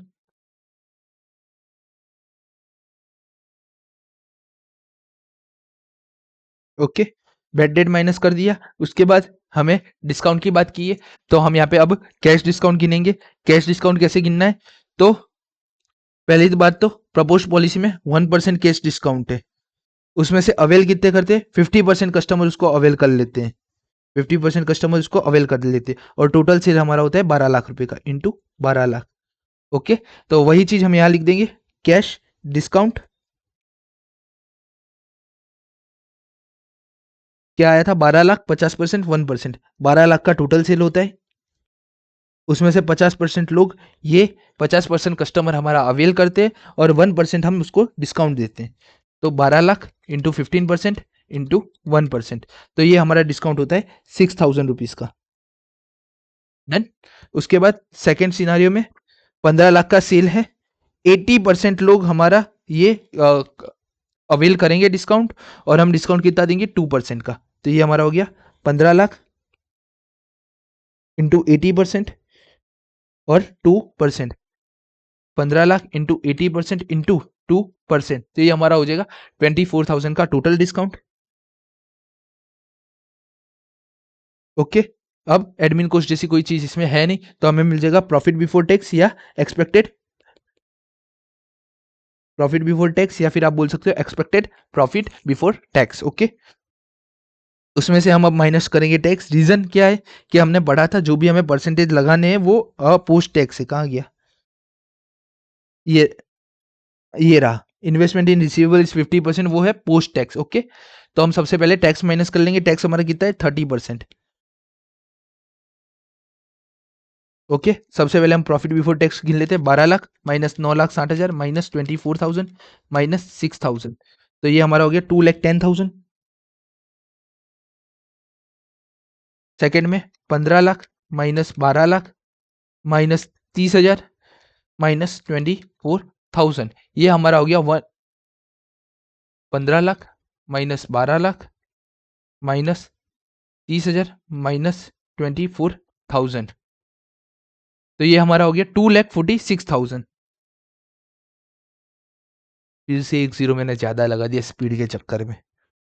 ओके, टैक्स से हमारा 30%, तो 2,10,000 का 30% ये हमारा हो जाएगा 63,000 minus is equal to 1,47,000, 2,46,000 into 30%, ये हमारा हो जाएगा 73,800 माइनस इज इक्वल टू 1,722,000, ये हमारा हो जाएगा profit after tax. Done. 1,722,000 and 1,47,000 हमारा प्रॉफिट आफ्टर टैक्स हो गया। कॉस्ट ऑफ फंड हम ढूंढ रहे हैं। कॉस्ट ऑफ फंड है हमारा 15%। डन। और एवरेज कलेक्शन पीरियड इसके अंदर दिया है। तो फर्स्ट वाले केस में हमारा एवरेज कलेक्शन पीरियड है 40 डेज का और 15%। ओके, तो हमारा बनेगा वेरिएबल कॉस्ट। वेरिएबल कॉस्ट हमारा कितना है फर्स्ट केस में 9,60,000 रुपए, 9,60,000 रुपए इंटू 9,60,000 इंटू 40 डेज। ओके, और यहाँ पे डेज के लिए हाँ assumption of 360 days in a year, तो 40 days divide bye 360 days into 15% हमारा होता है, तो 50 divide by 100, 9,60,000 into 40 divide by 360 into 50%, ये हमारा हो जाएगा अराउंड 16,000 रुपये, 16,000 रुपीज। ओके, दूसरे में हमारा वेरिएबल कॉस्ट है 12 लाख रुपए का, 12 लाख रुपए का हमारा वेरिएबल कॉस्ट। हमारा एवरेज कलेक्शन पीरियड क्या है, हमारा average collection period will be decrease by 10 days. Okay, तो 40 डेज था वो डिक्रीज हो जाएगा 10 डेज से, तो रह जाएगा 30 डेज, 360 डेज, 50 डिवाइड बाय 100, तो आप डायरेक्ट यहाँ पे कैलकुलेशन कर दो 12 lakh into 30 divide by 360 into 15%, ये आपका हो जाएगा 15,000 रुपये। तो आपका आ जाएगा प्रॉफिट आफ्टर टैक्स, या फिर आपको इसको आप बोल सकते हो नेट प्रॉफिट या नेट बेनिफिट। ये हमारा आ गया नेट प्रॉफिट या net benefit. Okay, net profit हमारा होगा 1,47,000 माइनस 60,000, 1,31,000, 1,722,000 माइनस 15,000, 1,572,000। तो ये आ गया, हमें यहाँ एडवाइस करने को बोला है।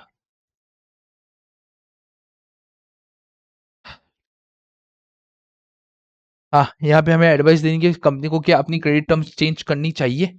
ओके, अब देखो दो चीजें, आप देखो मेरे हिसाब से तो है ना, आप यहाँ 20% से 80% से ऑफ सेल डायरेक्ट लिख दोगे तो अभी चलेगा।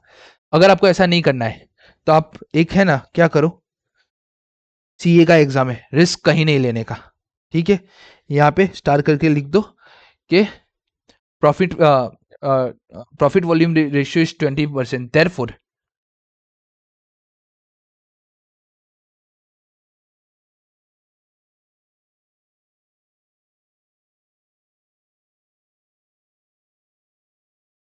Profit volume ratio is 20%, therefore variable cost ratio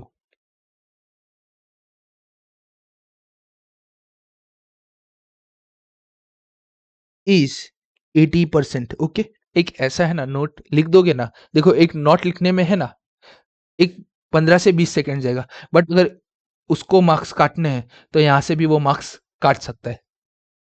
okay, अब हमें क्या पूछा है, should be the company change the credit terms. अब हमें क्या पूछा है क्वेश्चन समझो, अभी तक हमने पूछा ना तो वो एडवाइस मांग रहा था कि हमें कौन सी पॉलिसी चूज करनी चाहिए। लास्ट क्वेश्चन हमने देखा उसने हमें क्या पूछा, एडवाइस विच अल्टरनेटिव कंपनी, नहीं ये वाला नहीं, क्वेश्चन 12 नहीं, हाँ यहाँ पे हमें क्या पूछा था, क्वेश्चन 13 क्या था ना, यहाँ पे हमें क्या पूछा था, recommend whether the new policy should be implement. वहां पे देखो क्वेश्चन के हिसाब से आंसर होता है, अगर सिर्फ बोले एडवाइस करो कौन सी पॉलिसी अडॉप्ट करनी है तो कोई भी आप बता दो कि ये पॉलिसी में सबसे ज्यादा बेनिफिट है तो ये वाली आपको चूज करनी चाहिए। यहाँ पे स्पेसिफिक क्या बोले, क्या मुझे न्यू क्वेश्चन नंबर 13 की बात कर रहा हूँ अभी पहले, क्या मुझे न्यू पॉलिसी इंप्लीमेंट करनी चाहिए। तो आपने हमने देखा क्वेश्चन 30 के अंदर क्या हो रहा था कि न्यू पॉलिसी का जो नेट बेनिफिट था वो कम था, तो हमने क्या लिखा उसके लिए कि new policy leads to net benefit to the company, lower net benefit to the company, hence it should not be implement. वैसे ही है ना, यहाँ थोड़ा ट्रिकी पूछा है, क्या है समटाइम्स उन लोगों को मार्क्स काटने हो ना 1 या 1.5 मार्क्स, तो ऐसी जगह पे आपको फंसा के काट सकते हैं। क्या पूछा, शुड द कंपनी में चेंज द क्रेडिट टर्म्स, क्या कंपनी को क्रेडिट टर्म्स हमारी जो है वो चेंज करनी चाहिए। अब वो आप डिसीजन कैसे लाओगे? डिसीजन कभी ऐसे नहीं आता है भाई इसका ज़्यादा है तो नहीं, कभी भी ऐसे नहीं आता है। हमें यहाँ पे इंक्रीमेंटल बेनिफिट देखना पड़ेगा। हमारे यहाँ पे नेट बेनिफिट कितना हो रहा है, इंक्रीज इन बेनिफिट, तो मैंने यहाँ लिखा इंक्रीज इन बेनिफिट। ये छोटी छोटी चीजें हैं जो आपके 1 या 1.5 मार्क्स आपके एग्जामेशन में 59 और 60, 59 और 61 का है ना फासला, ऐसी छोटी छोटी चीजें बनाती है। तो हमारा 157,200 न्यू पॉलिसी से आ रहा है और ओल्ड पॉलिसी से 131,000 आ रहा है। तो हमारा इंक्रीज इन बेनिफिट हो गया 26,200, 26,000 हमारा इंक्रीज हुआ है। हमारा जो नेट प्रॉफिट या नेट बेनिफिट था ना वो इंक्रीज हुआ है 26,200। तो हम एडवाइस कर सकते हैं कि propose policy, proposed policy should be adopted since the net benefit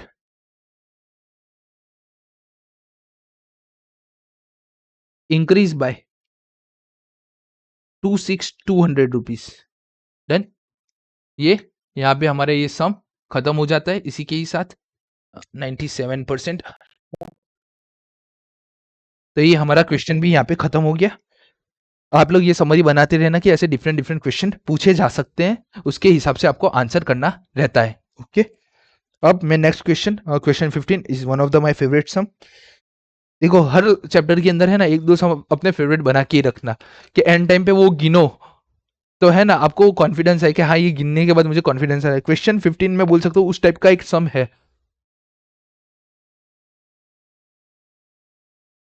इसमें ट्रिक क्या है पता है?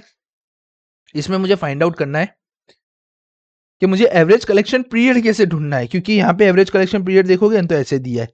तो मुझे फाइंड आउट करना है कि इसमें एवरेज कलेक्शन पीरियड कैसे ढूंढना है। ओके, तो अभी ये बात की बात है। क्वेश्चन नंबर 16 फैक्टरिंग का क्वेश्चन लग रहा है। हाँ, फैक्टरिंग का ही क्वेश्चन है। क्वेश्चन नंबर 17 फैक्टरिंग का क्वेश्चन है।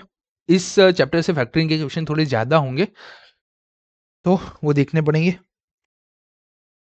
The company should change. Okay, पूरा बैलेंस शीट का है, मजा आएगी ये समझने में, बट अभी बाद में रखते हैं। ओके, क्वेश्चन नंबर 19 हम लोग गिन रहे हैं। क्वेश्चन नंबर 19 हमने है ना ऑलरेडी उसके जैसा एक क्वेश्चन है ना, इलिस्ट्रेशन नंबर 12। हाँ, इलिस्ट्रेशन नंबर 12 भी कुछ ऐसा ऐसा ही था इस, हाँ बस ऐसा ही था इलिस्ट्रेशन नंबर 12। तो इलिस्ट्रेशन नंबर 12 में अगर कॉन्फिडेंस नहीं आया होगा तो यहाँ पे आपका कॉन्फिडेंस आ जाएगा। क्वेश्चन नंबर 19, उससे पहले 5 मिनट का एक ब्रेक ले लेते हैं। अराउंड अराउंड 1 आवर 10 मिनट का हमारा हो चुका है। तो एक 5 मिनट का छोटू सा ब्रेक ले लेते हैं, उसके बाद हम स्टार्ट करेंगे। 5 मिनट से पहले भी मैं स्टार्ट कर सकता हूँ।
ओके, स्टार्ट करते हैं हम क्वेश्चन नंबर 19 फटाफट से। ऑलरेडी देखा हुआ सम है, इलस्ट्रेशन नंबर 12 जैसा ही है। क्या बोला है, पानू लिमिटेड है considering relaxing its present credit policy है, process of evaluating to propose policy, वो दो प्रपोज पॉलिसी दे रही है। करंटली फर्म का सेल है 2.225 lakh, 225 lakh. Account receivable turnover ratio 5 time. Current level loss due to bad debt 7,50,000, 7,50,000। पता नहीं दो बार क्यों दिया है कतो ने। The firm is required to give a return 20% on the investment. 20% required rate of return है. New account receivable, in the new account receivable policy option to require a manager to manage the receivable with salary rupees 50,000 per month. Okay, जो हमारा policy का option number 2 है वहाँ पे requirement है एक manager की जो मैनेज करेगा receivable with salary rupees 50,000 per month की। तो 50,000 इंटू 12 मतलब कि 6 लाख रुपीज, 6 लाख रुपीज का यहाँ पे एडमिन कोस्ट लगेगा, admin cost. Okay, the company variable cost are 60% of the selling price. Give the following information which is the better opinion. इनमें से हमारा बेटर ओपिनियन कौन सा है वो हमें तपासना है। फटाफट हम तीन यहाँ पे हमारी बनेगी। Present policy,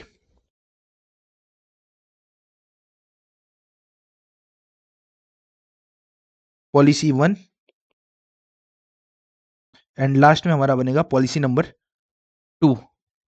done. Okay, credit sale हमें दे दिया है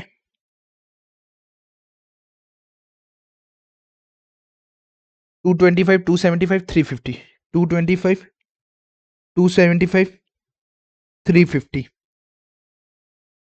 minus variable cost. Variable cost के लिए क्या बोला गया था कि variable cost are 60% of the selling price, तो at the rate 60% of selling. तो 225 का 60% हमारा हो जाएगा 135, 275 का 16% हो जाएगा हमारा 165, 350 का 16% हो जाएगा हमारा 210। इसमें से फिक्स कोस्ट की कुछ बात नहीं की अंदर, तो फिक्स कोस्ट कुछ माइनस नहीं होगा। अब माइनस होगा हमारा बेड डेट। तो बेड डेट हमें दिया है 7.5, 22.5, 7.5, 22.5 और लास्ट में 47.5, 47.5। बाद में हमारा माइनस होगा एडमिन कोस्ट। ओके, तो एडमिन कोस्ट हमारा है 6 लाख रुपए पॉलिसी नंबर 3 के अंदर। एडमिन कोस्ट बोलो या सैलरी ऑफ मैनेजर, जो बोलना है आप बोल सकते हो। हम लिख देते सैलरी ऑफ मैनेजर और ये किस हिसाब से है 50,000.50 into 12। Okay, all amount should be in the rupees in lakhs. Done. तो ये हमारा आ गया profit before tax. Profit before tax, tax का कोई अमाउंट है नहीं तो हम इसको प्रॉफिट बना लेते हैं। Profit 225 minus 135 minus 7.5, 82.5, 275 minus 165 minus 22.5, 87.5, 350 minus 210 minus 47.5 minus 6, ये हमारा हो गया 86.50। डन, प्रॉफिट आ गया। अब इसमें से हम अपॉर्चुनिटी कॉस्ट माइनस कर देंगे तो हमें नेट बेनिफिट मिल जाएगा। वर्किंग नोट बनाना है, वर्किंग नोट बना लेते हैं अपॉर्चुनिटी कॉस्ट के लिए। वर्किंग नोट 1, तो हमें मिल जाएगा यहाँ पे नेट बेनिफिट या नेट प्रॉफिट, जो भी आपको लिखना है आप लिख सकते हो। Working note 1। ओके, तो परसेंटेज है हमारे 20%। The firm is required to give a return of 20% on the investment of the. Okay, सबसे पहले हम यहाँ पे फॉर्मूला लिख लेते हैं अपॉर्चुनिटी कॉस्ट का। हमारे यहाँ पे हमारे पास ओनली वेरिएबल कॉस्ट है। 1/DTR का फॉर्मूला लगेगा क्योंकि हमें यहाँ पे डेट टर्नओवर रेशियो दिया है और लास्ट में लगेगा rate. Present policy, policy 1, policy 2। अब प्रेजेंट पॉलिसी में हमारा DTR है 543, तो 1/5, 1/4 और 1/3। ये हमारा DTR है। रेट का परसेंटेज कितना था 20%, into 20%, into 20%, into 20%। Okay, variable cost कितना है 135, 165, 210, 135, 165 एंड 210। 135 डिवाइड बाई 5 इंटू 20%, ये हमारा हो जाएगा 5.4।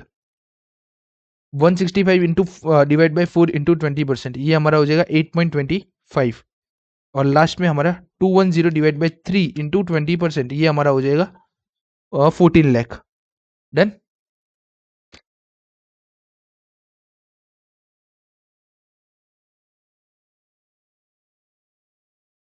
एंड लास्ट में 14 लैक्स नहीं आएगा। रीजन में समझो। आप अपना जब है ना आरटीपी एमटीपी किसका सम है ये सम हमें पूछा गया था आरटीपी सितंबर 24 में। तो आरटीपी सितंबर 24 में इन लोगों ने क्या किया है कि जो ये 6 लाख रुपए अपने नहीं ऐड करते हैं ना एडमिन कोस्ट के, हम सिर्फ वेरिएबल प्लस फिक्स कोस्ट करते हैं। बट इन लोगों ने क्या अजम्पशन लिया कि ये 50,000 अगर हम हर मंथ पे कर रहे हैं तो ये हमारा एक फिक्स कोस्ट की तरह उन्होंने ट्रीट करके 210 प्लस 6 लाख 216 लाख इन लोगों ने ऐसे कंसीडर कर लिया है। ठीक है, तो हमें यहाँ 210 नहीं 210 प्लस 6 लाख ऐसे करना रहेगा 210 प्लस 6। ओके, तो कुछ सम में ऐसा है, बहुत सारे ऐसे 4-5 सम और है जिसमें उन लोगों ने सजेस्टेड में कुछ और दिया है और बोलते कुछ और है। तो ऐसे छोटे मोटे सम अगर एग्जाम के टाइम पे आ गए तो ये याद रखना पड़ेगा 40.40 लाख। तो हमारी अपॉर्चुनिटी कॉस्ट हो जाएगी यहाँ पे 5.4, 8.25 एंड लास्ट में 14.14 लाख। 82.5 माइनस 5.4 77.1 लाख। 87.5 माइनस 8.25 ये हमारा हो गया 79.25 लाख। 86.50 माइनस 14.40 लाख ये हमारा हो गया 72.1 लाख। तो इस तरीके से हमें हमारा नेट बेनिफिट तीनों केस का मिल गया है। अब हमें यहाँ पे रिकमेंडेशन देना है।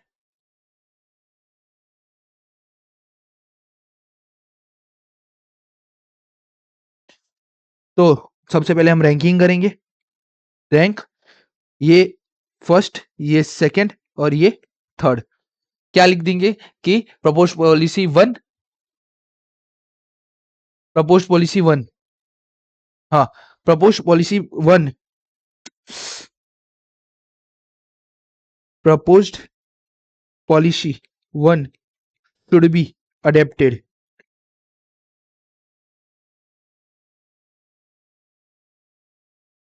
Proposed policy 1 should be adopted since the net benefit from this policy, since the net benefit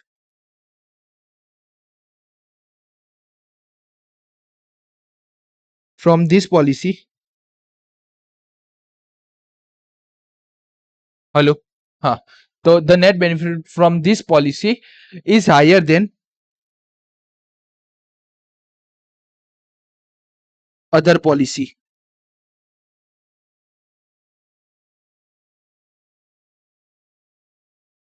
तो इसी के साथ हमारा क्वेश्चन नंबर 19 यहाँ पे कंप्लीट होता है। अब हम देखते हैं नया क्वेश्चन हमें आगे कौन सा गिनना है। आज आप पहले अपना होमवर्क ले लो। Question number 20 total approach method से करना है। ठीक है, क्वेश्चन 20 आप अपना होमवर्क ले लो। पहला होमवर्क है हमारे इस चैप्टर का क्वेश्चन नंबर 20।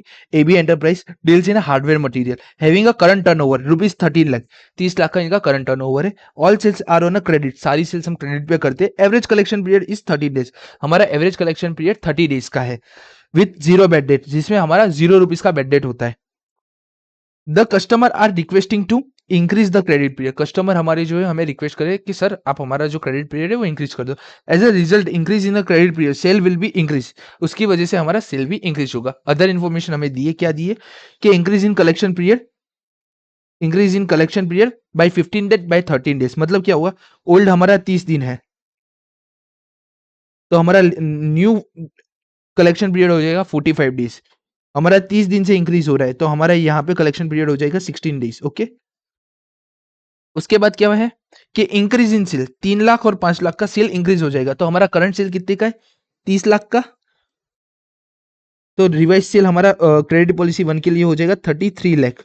और यहाँ पे 35 लाख। ओके, बेड डेट हमारा 1% होगा, 3.5% होगा, ठीक है। The selling price is 100 rupees per unit है। Variable cost per unit is ₹50। Fix cost भी आपको यहाँ पे दे दिया, 5 लाख का आपका फिक्स कॉस्ट है। Required rate on return on additional investment 20% है। Credited for variable cost are ready to give a 15 days extra credit for additional cost incurred. रहने दो, ये सब मैं गिनाऊंगा। इसमें एक ये एक पॉइंट की वजह से ना मुझे पूरा सम आपको गिनाना ही पड़ेगा। तो ये हमारा पास्ट ईयर पेपर सितंबर 2024 में पूछा गया था क्वेश्चन। ओके, एक इंटरेस्टिंग सम है। तो ये सम हम गिनते, इसमें क्या है, अपॉर्चुनिटी कॉस्ट में है ना, इसका एक एडजस्टमेंट है। Creditor for variable cost are ready to give 15 days extra credit for the additional cost incurred. Okay, इसकी वजह से है ना अपॉर्चुनिटी कॉस्ट में एक स्टेप बढ़ जाता है, और ये बहुत ही अच्छा सम है। आप इसको है ना लास्ट डे रिवीजन के लिए रख सकते हो, ठीक है। तो अब ये हम सम यहाँ पे हम स्टार्ट करते हैं। क्वेश्चन नंबर 20 आपका होमवर्क में नहीं जाएगा। अब ये हम यहाँ पे गिनेंगे। क्वेश्चन 20,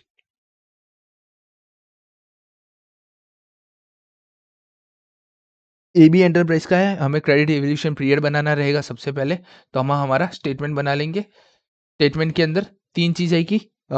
एक 15 डे का क्रेडिट है, मतलब पॉलिसी ए, पॉलिसी बी और प्रेजेंट पॉलिसी। तो present policy, present policy, policy A, policy B. Done. Total 3 policy है हमारी यहाँ पे। पर्टिकुलर्स में सबसे पहले हम लिखेंगे credit sale. Okay, credit sale सबसे पहले में 30 लाख रुपए, 30 लाख रुपए। पॉलिसी ए का हमारा सेल हो गया 35 लाख रुपीस। हमने पूरा कैलकुलेशन पहले ही आपको बता दिया था। तो ये हमारा हो जाएगा 33 लाख रुपीस, और ये हमारा हो जाएगा 35 लाख रुपीस। डन। इसमें से हम माइनस करेंगे सबसे पहले वेरिएबल कॉस्ट। वेरिएबल कॉस्ट कितना है हमारा, तो वेरिएबल कॉस्ट पर यूनिट ₹15 है, और टोटल सेलिंग प्राइस है ₹100। तो हम इसको ऐसे कर सकते हैं, पर यूनिट है ₹100, तो टोटल सेल मेरा निकल रहा है 30 लाख का। अगर मैं इसको ₹50 में वेरिएबल कॉस्ट निकाल दूं तो मुझे मिल जाएगा। तो क्या मेरा होगा, 30 lakh into 50 divide by 100। Okay, एक इस तरीके से कर सकते हैं, या तो फिर एक स्टैंडर्ड मेथड है कि आप यूनिट ढूंढ लो। यूनिट ढूंढने के लिए आपको क्या करना पड़ेगा, कुछ नहीं। हमने अपना इलिस्ट्रेशन नंबर 12 किया था ना, उसमें हमने यूनिट नहीं ढूंढे थे। यहाँ पे हम यूनिट ढूंढ लेते, यूनिट, और सेलिंग प्राइस पर यूनिट हमारी है 100, 100, 100। ओके, तो हमारा यूनिट कितना होगा, 30 लाख डिवाइड बाय 100, तो 30,000 हमारे यूनिट्स हो गए। यहाँ पे हमारे हो जाएंगे 33,000 यूनिट्स, और यहाँ पे हमारे हो जाएंगे 35,000 यूनिट्स। ओके, तो अब हमने ये यूनिट्स ढूंढ दिए। तो अब बात करते हैं वेरिएबल कॉस्ट की। वेरिएबल कॉस्ट है ₹50 per unit, 30,000 into 50 of 15 lakh rupees, 33,000 into ₹15, 16,15,000, 16,15,000, and last में 35,000 इंटू 15। तो ये हमारा हो गया 17,50,000 रुपये, 17,15,000 रुपीज हमारा वेरिएबल कॉस्ट हमें मिल गया। हमारा फिक्स कॉस्ट फिक्स्ड है। हमारा फिक्स कॉस्ट कितना है, तो हमारा फिक्स कॉस्ट है 5 लाख रुपए। तो वो माइनस हो जाएगा 5 लाख रुपए, 1 2 3 4 5।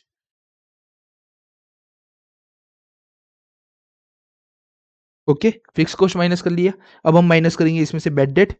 बेड डेट हमारा कितना है, तो बेड डेट है 1%, 3.5%।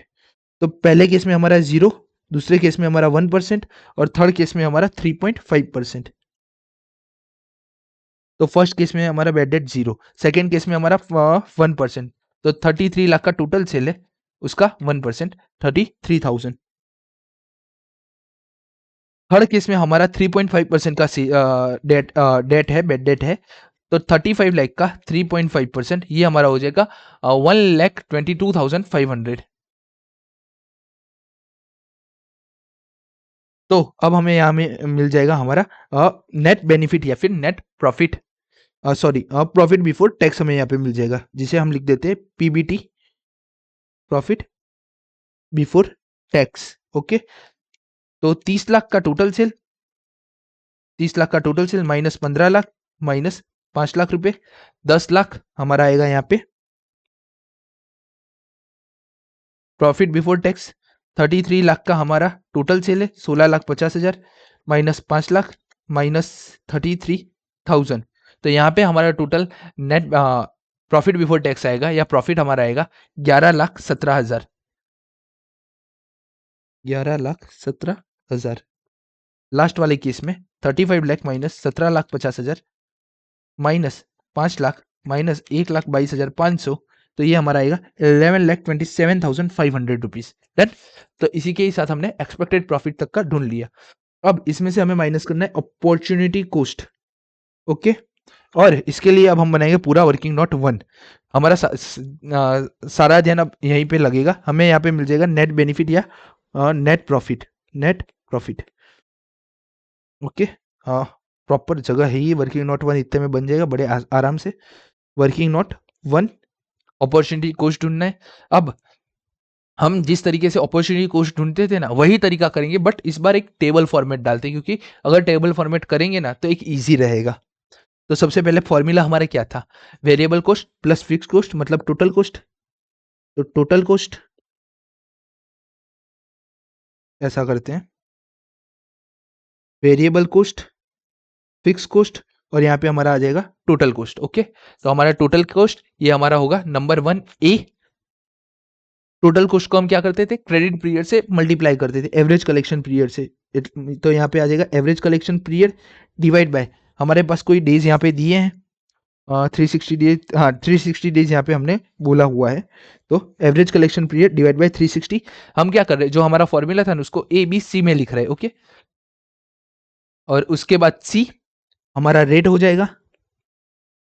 Okay, done. यहां तक आपको समझ में आया होगा, मैं मानता हूं।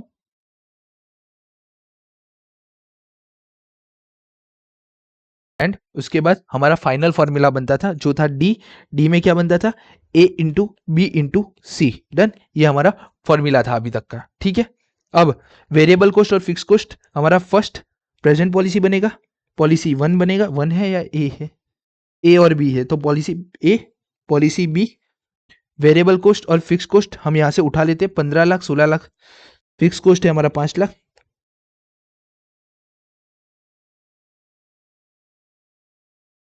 वेरिएबल कॉस्ट है 15, 16, 50, 17, 50, 16,50,000। 15 और 5 हमारा टोटल कॉस्ट हो जाएगा 20 लाख रुपए। 16 16,50,000 प्लस 5 लाख, ये हमारा हो जाएगा 21,50,000। 17,50,000 प्लस 5 लाख, ये हमारा हो जाएगा 22,50,000 total cost. Okay, average collection period divide bye 360, तो 30 days, 45 days, 60 days. 30 divide by 360, बाद में 45 डिवाइड बाय 360 और 60 डिवाइड बाय 360। ओके, रेट है हमारा 20%। ओके, हमने अभी तक कुछ नहीं किया है, हम जो हमारा अपॉर्चुनिटी को जैसे ढूंढते थे ना उसको एक टेबल फॉर्मेट में लिख दिया है। डन। अब 20 lakh into 30 divide by 360 into 20%, तो हमारा अपॉर्चुनिटी कॉस्ट फर्स्ट केस के लिए हो जाएगा 33,333। ठीक है, ओके, ये हमारा अपॉर्चुनिटी कॉस्ट अभी नहीं है, हम सिर्फ इसका डेरिवेटिव मतलब कि हम इसका साधु रूप दे रहे हैं। 33,333। सेकेंड केस में हमारा बन जाएगा 21,50,000 इंटू 45 डिवाइड बाई 360 इंटू 20%, 53,750। गलत है, 21,50,000 45 डिवाइड बाई 360 इंटू 20%। हाँ बरोबर, 53,750।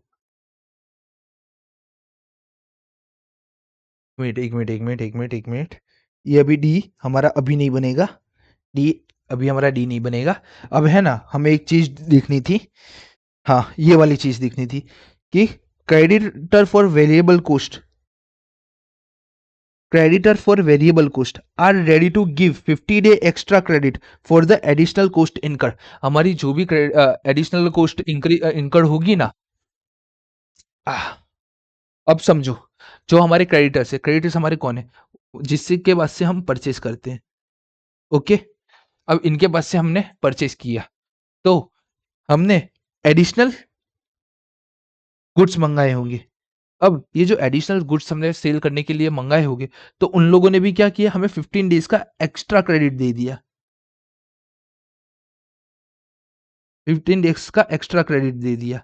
अब क्या हुआ, हमने भी हमारा क्रेडिट पीरियड एक्सटेंड किया और उन्होंने भी अपना क्रेडिट पीरियड एक्सटेंड किया। अब इससे क्या हुआ, इंपैक्ट क्या हुई, देखो अभी तक है ना हमारा क्रेडिट पीरियड कितना जा रहा था, 30 दिन, 45 दिन या तो फिर 60 दिन। ओके, जब बट हम जब पॉलिसी 1 और 2 करें ना, तो ये हमने डेटर्स को पीरियड दिया, सामने हमने हमारे क्रेडिटर्स ने भी हमको कुछ पीरियड दिया होता है, तो क्रेडिटर्स का पीरियड यहाँ पे हो गया 0। ठीक है, यहाँ पे हमारे क्रेडिटर्स का पीरियड हो गया 15 और यहाँ पे हमारे क्रेडिटर्स ने एक्स्ट्रा पीरियड दिया 15, तो हमारा नेट पीरियड कितना हुआ समझो। अगर मैं किसी को पीरियड दे रहा हूं तो मुझे 45 डेज पड़ रहा है, बट कोई मुझे पीरियड दे रहा है तो मेरा 15 दिन का तो मार्जिन बचा, तो मेरा तो अल्टीमेटली यहाँ कितने हुए 30 दिन, और यहाँ पे मेरे कितने हुए 16 माइनस 15, 45 डेज। यहाँ पे कोई दिया नहीं था तो यहाँ पे 30 दिन। अब समझो, मैंने आपको माल दिया 45 डेज के क्रेडिट पे, पीछे से मेरे को जिस बंदे ने मेरे को माल दिया उसने बोला आप 15 दिन के बाद पैसे चुकाना, मैंने आपको बोला 45 दिन के बाद आप पैसे देना, तो नेट नेट मैंने आपको कितना क्रेडिट पीरियड दिया होगा, मैंने आपको दिया 30 दिन का। समझो, मुझे 15 दिन तक आपके पास से मैं पैसे नहीं मांगूंगा तो चलेगा ना, मैं आपके पास क्या 15वें दिन आके पैसे मांगूंगा तो ही आप मुझे दोगे और मैं ही पीछे वाले जो परचेसर है मेरा उसको दे पाऊंगा, तो मेरा नेट बेनिफिट कितना हो, मैं नेट 30 दिन का मार्जिन है मेरे पास। समझो, डेटर्स का पीरियड था 45 डेज का और क्रेडिटर्स का पीरियड था 50 डेज का, इन दोनों को माइनस करूं तो मुझे कितने दिन, मैं आपको एक्चुअली में कितने दिन में माल दे रहा हूं, आपको मैं 30 दिन की क्रेडिट पे माल दे रहा हूं, ये रियलिटी है। ओके, तो अब आप दो चीज कर सकते हो, अगर आपको समझ में आ गया ये चीज डायरेक्टली, तो आप है ना ये 30 दिन को यहाँ पे डायरेक्ट लिख सकते हो। कहाँ पे, ये जो 30 दिन है ना, आप इसको यहाँ पे डायरेक्ट लिख सकते हो और आंसर लेके आ सकते हो, बट ऐसा मत करना, नहीं तो एग्जाम के टाइम पे आप है ना क्या बोलते हैं अपने ऊपर नीचे हो जाओगे। तो ये रेट ले लिया हमने एक कदम नीचे, डन। अब हम क्या करेंगे, हमारा जो क्रेडिटर था उसका पीरियड हम गिनेंगे वेरिएबल कॉस्ट के ऊपर, एवरेज एवरेज क्रेडिटर्स, इसको हम गिनेंगे और ये हमारे किस पे मल्टीप्लाई होंगे, ये हमारे मल्टीप्लाई होंगे एवरेज डेटर के ऊपर। ठीक है, ऐसा करो, इसको भी हटा देते, इसको भी हटा देते। अब पहले है ना हम बी ढूंढते हैं, सी ढूंढते एवरेज क्रेडिटर्स, एवरेज क्रेडिटर्स हम ढूंढ सकते, अरे एवरेज डेटर्स हम ढूंढ सकते हैं, एवरेज डेटर्स, एवरेज डेटर्स कैसे मिलेंगे, ए इंटू बी करेंगे ना तो हमें हमारे एवरेज डेटर मिल जाएंगे। तो फर्स्ट केस में 20 लाख इंटू 3 डिवाइड बाई 360, तो हमारे एवरेज डेटर हो जाएंगे 16667। अभी हमने एवरेज अपॉर्चुनिटी कॉस्ट नहीं ढूंढ रहे, हम एवरेज डेटर ढूंढ रहे हैं। ओके, 21,50,000 इंटू 45 डिवाइड बाई 360, तो ये हो गए 268,750, 22,50,000 इंटू 60 डिवाइड बाई 360, तो ये हमारे हो गए 3,75,000, ये हमारे हो गए एवरेज डेटर्स। अब इसमें से मुझे पहले माइनस करने पड़ेंगे एवरेज क्रेडिटर्स, एवरेज क्रेडिटर्स कैसे माइनस होंगे अब उसकी बात करते हैं। जैसे ही हमने यहाँ पे एवरेज डेटर्स हमने यहाँ पे ढूंढ लिए, अब हमें ऐसे ही इंक्रीमेंटल एवरेज क्रेडिटर्स चाहिए। रीजन क्या है समझो, जब मैं 15 लाख का माल लेता था तब तो हमारी क्रेडिट पीरियड उतनी ही रहेगी, बट मैं जैसे ही अपना माल 16,50,000 मतलब कि 1.5 लाख रुपए से ज्यादा लूंगा तो मुझे ये 1.5 लाख के ऊपर एक्स्ट्रा क्रेडिट मिल रही है। यहाँ पे आप पढ़ो, creditors for variable cost are ready to give 50 day extra credit for the additional cost incur, जितना हम एडिशनल माल ले रहे हैं उसके ऊपर वो हमें क्रेडिट देने के लिए तैयार है। और कितनी क्रेडिट देने के लिए तैयार है, 15 दिन की। तो हमारे यहाँ पे एक्स्ट्रा कितना हो रहा है, 1.5 लाख रुपए, और कितने दिन की, 15 डिवाइड बाई 360, तो ये हमारा हो जाएगा 1.5 लाख इंटू 15 डिवाइड बाई 360, 6250। अब फिर से एक बार मैं समझाता हूँ, हमें यहाँ पे इंक्रीमेंटल एवरेज क्रेडिटर्स ढूंढना है। अब इंक्रीमेंटल एवरेज क्रेडिटर्स कैसे ढूंढ सकते हैं, तो आप सबसे पहले यहाँ पढ़ोगे तो ये 15 दिन हमें किसके लिए दिए, जो हमने एडिशनल कॉस्ट इनकर किया है ना उसके लिए दिए है। अब ये जब हमारा एडिशनल कॉस्ट इनकर हो रहा है तो कितना हो रहा है, 16 लाख, पहले हम 15 लाख इनकर करते थे, अब 16,50,000 इनकर कर रहे हैं, मतलब हम कितना एक्स्ट्रा इनकर कर रहे हैं, 16,50,000 माइनस 15 लाख, 1.5 लाख रुपए इनकर कर रहे हैं। और ये एडिशनल कॉस्ट के ऊपर वो लोग कितना दिन दे रहे हैं, 15 दिन, तो 1.5 लाख इंटू 15 डिवाइड बाई 360, वो हमें कितने दिन एक्स्ट्रा, कितना एवरेज हमारा हो जाता है इंक्रीमेंटल, 6250। ओके, अब उसके बाद सेकंड में हमारा देखो यहाँ पे हमें फिक्स कॉस्ट नहीं लेना है, हमें यहाँ पे है ना वेरिएबल कॉस्ट वाले पोर्शन पे ही गिनना है। फिर से एक बार बताता हूँ कि पॉलिसी बी के अंदर हमारा वेरिएबल कॉस्ट है 17,50,000, 15 लाख का हमारा बेस वेरिएबल कॉस्ट था, वो बढ़ के हो गया 17,50,000। तो कितना बढ़ा, 17,50,000 माइनस 15 लाख, 2.5 लाख से हमारा वेरिएबल कॉस्ट बढ़ा है। और ये 2.5 लाख के ऊपर क्रेडिटर्स हमें कितने दिन दे रहे, 15 डिवाइड बाई 360 डेज, तो ये हमारे हो जाएंगे 2.5 लाख इंटू 15 डिवाइड बाई 360, 10461 या 67 नहीं, 10417 है, 10417। ओके, इतने उन लोगों ने हमें एक्स्ट्रा दिन दिए। अब समझो, फिर से एक बार मैं पूरा का पूरा आपको बताता हूँ, यहां तक आपको पता चला। ओके, यहां तक आपको पता चला। मैंने आपको यहाँ पे एक कॉन्सेप्ट समझाया कि मैं उतने दिन माइनस कर रहा हूँ, 45 में से 15, तो मेरे पास जितना डेटर्स को पेमेंट करना है उतना ही मुझे क्रेडिटर्स को माइनस भी करना होगा। रुपीस में भी अगर हम डेज माइनस कर रहे हैं तो मैं रुपीस की बात करूँ तो मैं रुपीस में भी माइनस करूंगा तो चलेगा, ठीक है। तो सबसे पहले हमने क्या किया, हमने एवरेज एवरेज डेटर्स ढूंढा। एवरेज डेटर्स हमारा कैसे हमने मिला, total cost into average collection period divide bye 360, तो हमें मिलता है average debtors. Total cost average collection period divide bye 360, तो हमें मिल गया एवरेज डेटर्स, हमें एवरेज डेटर्स यहाँ से मिल गया, ठीक है। उसके बाद हमने इंक्रीमेंटल एवरेज क्रेडिटर्स ढूंढा, तो इंक्रीमेंटल एवरेज क्रेडिटर्स ढूंढने के लिए क्या किया, बेस हम प्रेजेंट पॉलिसी पे थे 15,50,000 की, और वहां से हमने जंप लिया 1.5 लाख का, मतलब कि हमने हमारा जो वेरिएबल कॉस्ट था वो 1.5 लाख से इंक्रीज किया, तो 1.5 लाख से हमारा वेरिएबल कॉस्ट इंक्रीज हुआ, जिसके लिए हमें एग्जामिनर ने बोला था या क्वेश्चन पेपर ने हमें 15 दिन दिए थे, तो 1.5 लाख इंटू 15 डिवाइड बाई 360, वैसे ही 2.5 लाख इंटू 15 डिवाइड बाई 360, जितना भी एडिशनल था उसका काउंट किया। अब ई फाइंड आउट करते, ई क्या बोलता है, ए इंटू बी, ए इंटू बी, जो हमारा आ गया आंसर सी, तो सी माइनस डी इंटू रेट। मैंने बोला था हमें डेटर्स में से क्रेडिटर्स उतने माइनस करने पड़ेंगे क्योंकि उतना हमें 15 दिन का समय मिल रहा है, तो सी में से डी माइनस करो और रेट उससे मल्टीप्लाई करो, तो रेट है हमारा यहाँ पे 20%। ओके, दो 268,750 माइनस 6250, तो आपका आ जाएगा 26250 इंटू रेट है आपका 20%, तो आपका यहाँ पे आ जाएगा 5,500 आपका अपॉर्चुनिटी कॉस्ट। ओके, सेकेंड में आपका अपॉर्चुनिटी कॉस्ट आ जाएगा 3,75,000, 3,75,000 टोटल डेटर्स, उसमें से हमने टोटल क्रेडिटर्स 10,417 वो माइनस कर दिए और इंटू किया 20%, इंटू 20%, तो हमें मिल जाएगा 7,2917 अपॉर्चुनिटी कॉस्ट।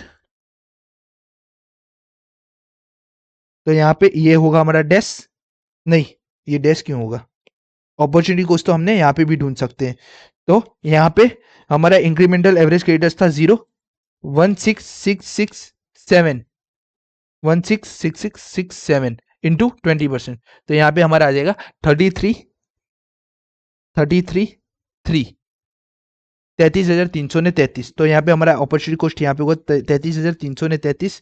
सेकेंड केस में हमारा होगा 52,500। ये जब ये आया था सब तब बहुत लोगों को इसका प्रॉब्लम पड़ा था और बहुत ही अजीबोगरीब उन लोगों ने सॉल्यूशन भी निकाले थे उस टाइम पे, ठीक है। जितों ने भी किया था बहुत ही अजीबोगरीब सॉल्यूशन के साथ किया था, ठीक है। तो आपसे भी एक या दो बार भूल हो सकती है, बट आप जब एक बार है, दो बार, तीन बार आप प्रैक्टिस कर लोगे ना इस सम की, तो आपको पता चल जाएगा कि कैसे ये सम हुआ है।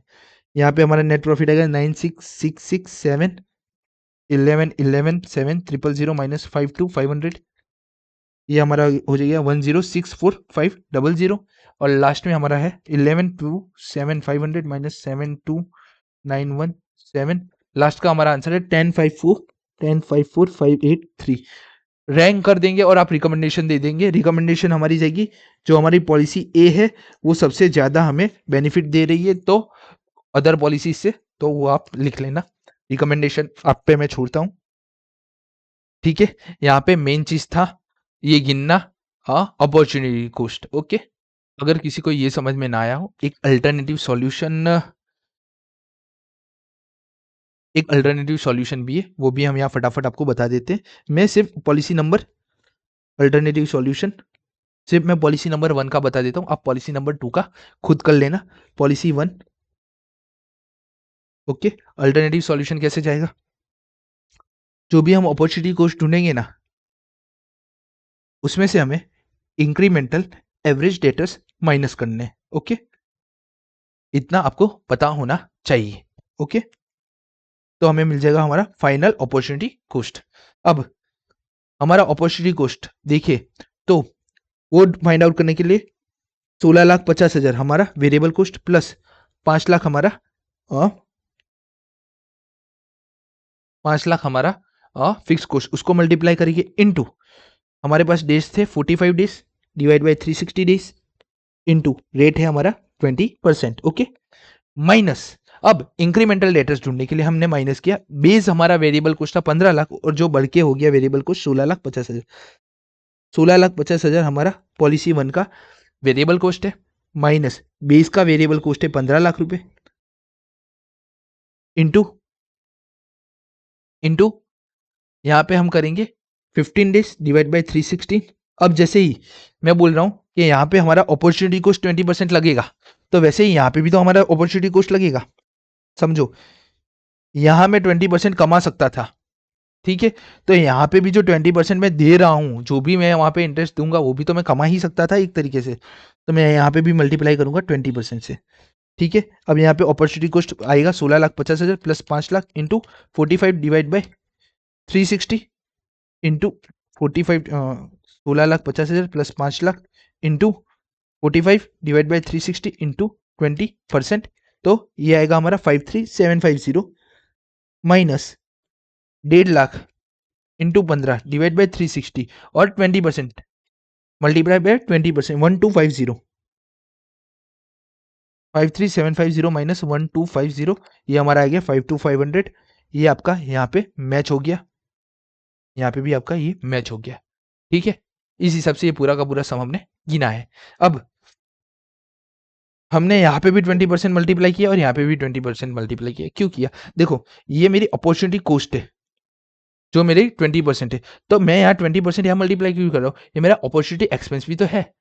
ये मैं एक्सपेंड भी करूंगा ना 20% से, 1250 मेरे को देना भी पड़ेगा।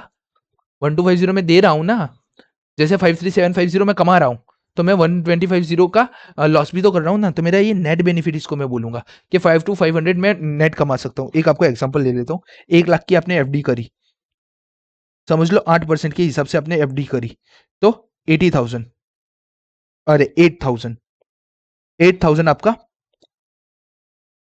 8,000 आपका इंटरेस्ट है। तो क्या मैं बोलूंगा कि आपका 8,000 इनकम है। अब फर्ज करो ये हमने नेट बेनिफिट गिना, ये हमारा अपॉर्चुनिटी कोस्ट था, ये था।